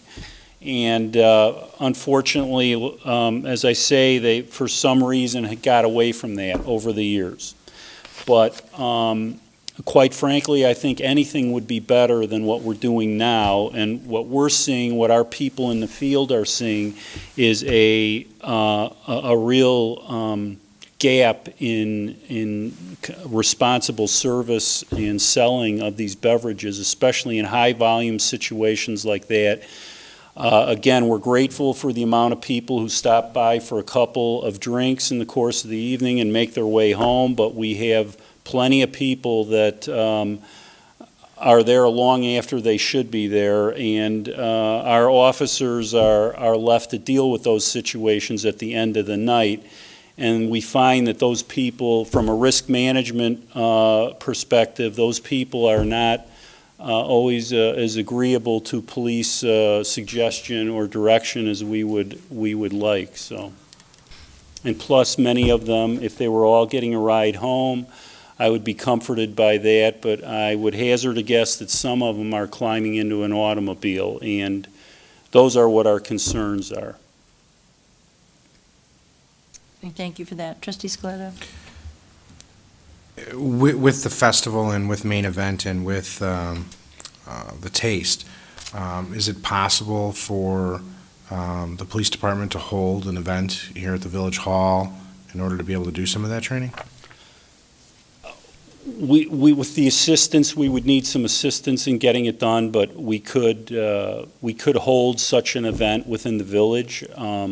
We've talked to people who could help us with putting forth such an event, but there are also many alternatives out there for training in the area, in the community. So, but there are. We've had liquor license holders or those potential holders, suggest that they've been in other municipalities or communities where, the police department might do it once a month, and I'm not suggesting that. I'm suggesting that if we're going to change, festivals and special permits and those kinds of those events and how we do that, then maybe we find a way to support that as well, so that we don't make it such a burden that now you have a very, very difficult process of getting volunteers to support these events that have, become, family entertainment activities or just opportunities for people to get together in their own community. And so that's really my concern. The other three above, having a liquor license, in the Village of Arlington Heights or anywhere is a privilege, and I take it very seriously, and I want to find a way to support the efforts of the police department. But at the same time, when it comes to number 4, I just want to find a way that the village also supports, our partners in the village who are putting on these events and trying to get volunteers.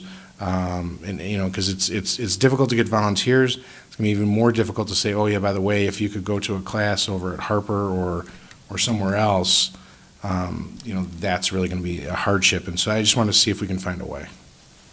With those comments, I'm thinking of Main Event in some of our restaurants who get booths to participate in some of our downtown community events. The restaurants that come and serve and have a booth, they're operating under their current liquor license, isn't that correct? Or do they actually get a special one for those 2 days? Right, Mayor, they're required to get a liquor license because they're serving off-premise. So their liquor license is only, they're only eligible for their in-establishment. So anything outside requires a special 1-day liquor license. Or 2-day for the 2-day event. So it's a separate license, and we're obviously not doing compliance checks, but our police officers are monitoring, hopefully, the system.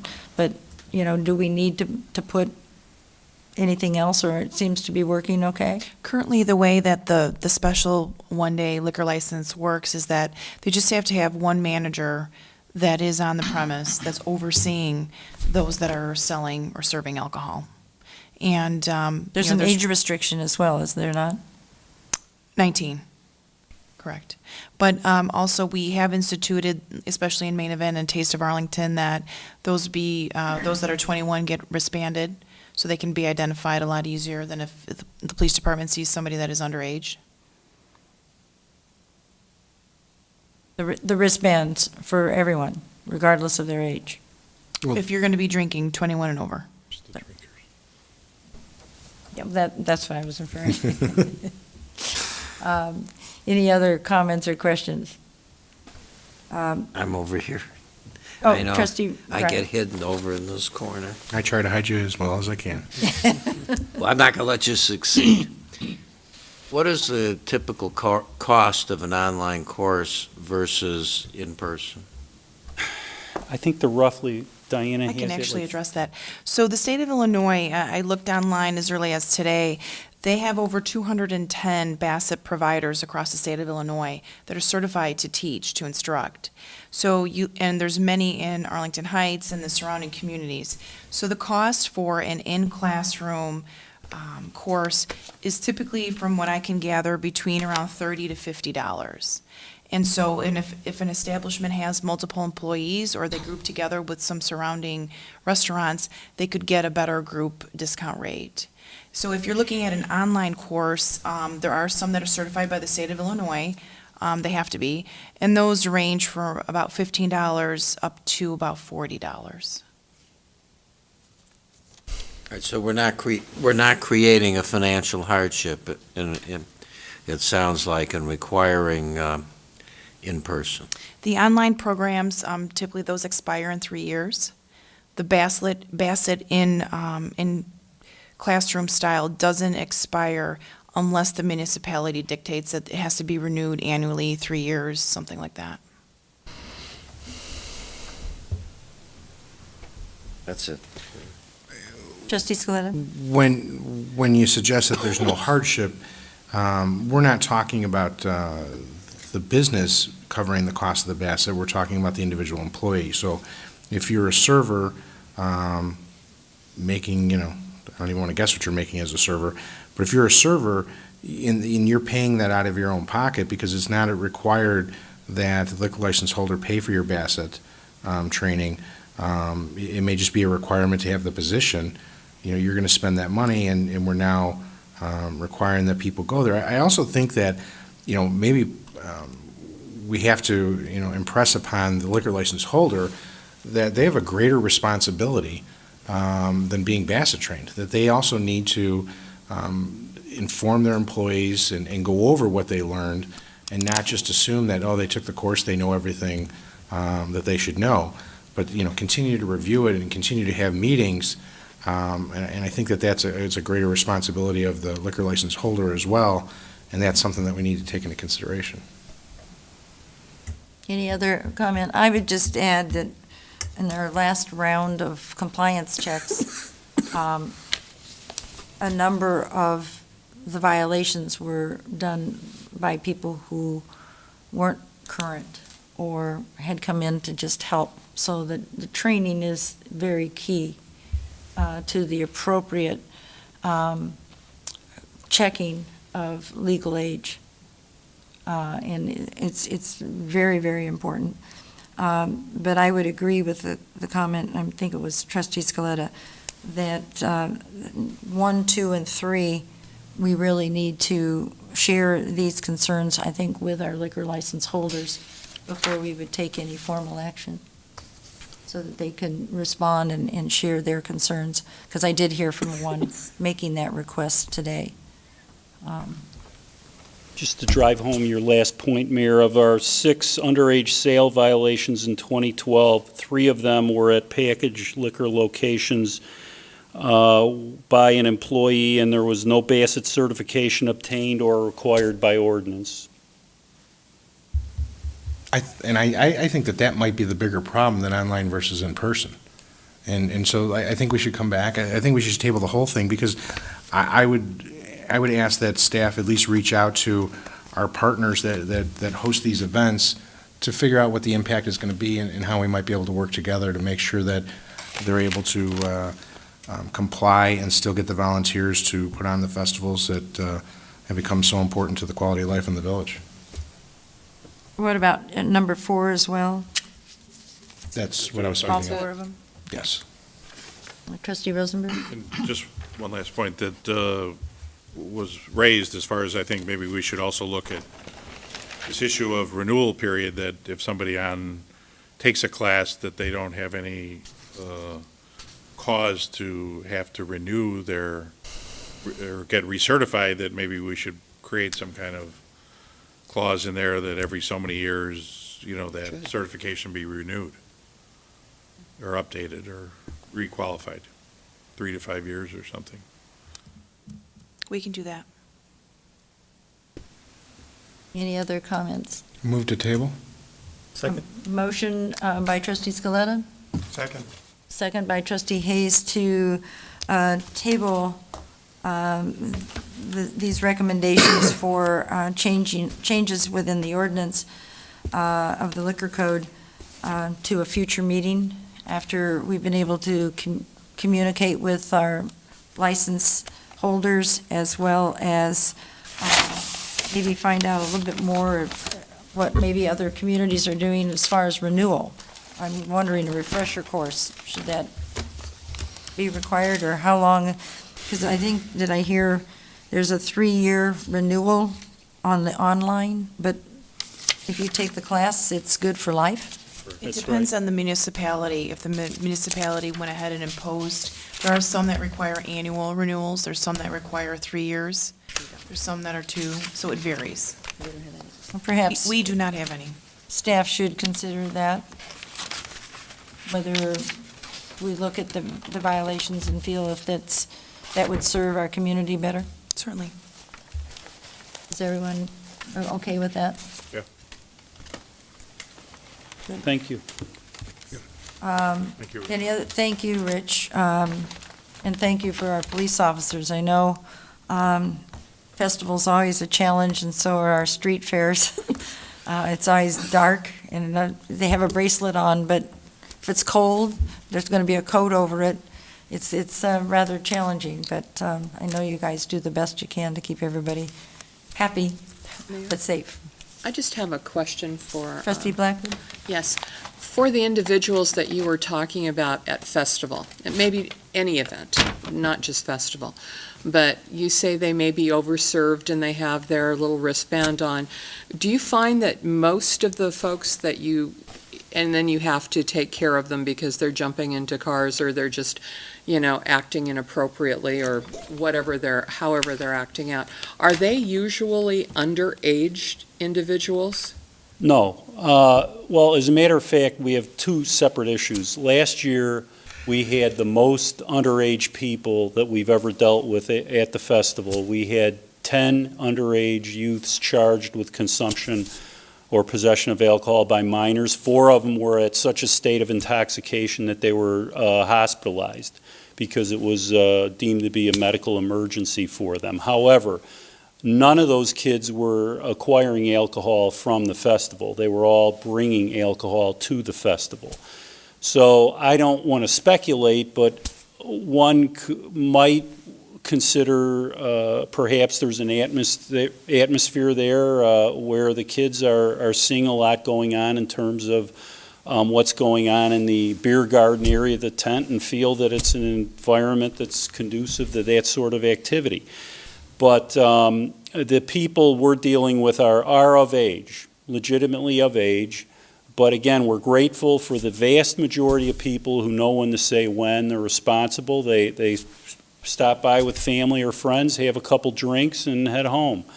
But we do have, unfortunately, a segment of the population that just doesn't have that same governor in their system, and they're the ones we end up dealing with, and they're the ones we're concerned about on the road. Thank you.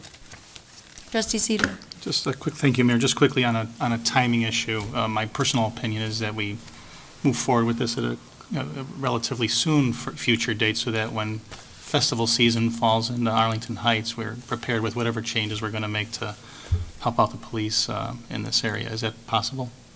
Yeah, and we probably should notify all those who are getting the 1 and 2 day licenses, that there might be some changes for these events. We also have budget season coming, Yes, we do. so we just have to figure out, can we fit it in When to before squeeze that? that in? Yeah. I know. So within 30 days, no. No, I think you can do it. We can get it done. Any other comments? Managed to hide my agenda here. Any other comments? Oh, that's it. Thank you very much. Well, Thank you. Thank you for our police department. Any comments from our manager? None this evening, thank you. Anybody on staff? Any trustees? Mayor? Yes. Okay.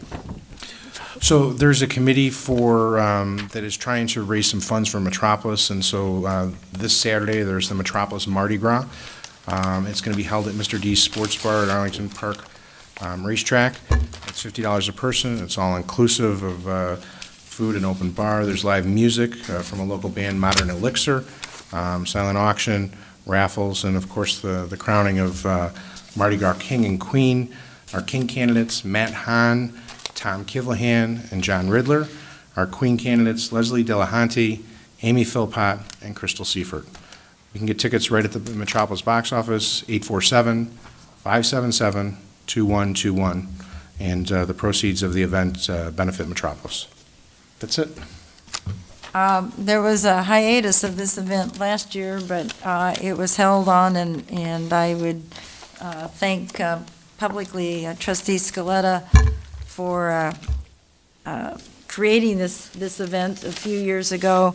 It is really, really fun, and it's whether you know the King candidates or Queen candidates, it's a fun event, and it's a way to feel like you can celebrate Mardi Gras right here in Arlington Heights. And I would encourage our residents to really think about this is a fun event. Again, it's at Mr. D's Sports Bar at Arlington Park Racetrack. It should be, I'm sure it'll be a fun event. I know Trustee Scaletta will be there, and so will all the candidates for King and Queen. I intend to be there as well, and so I encourage our board members to support Metropolis and all of our residents as well.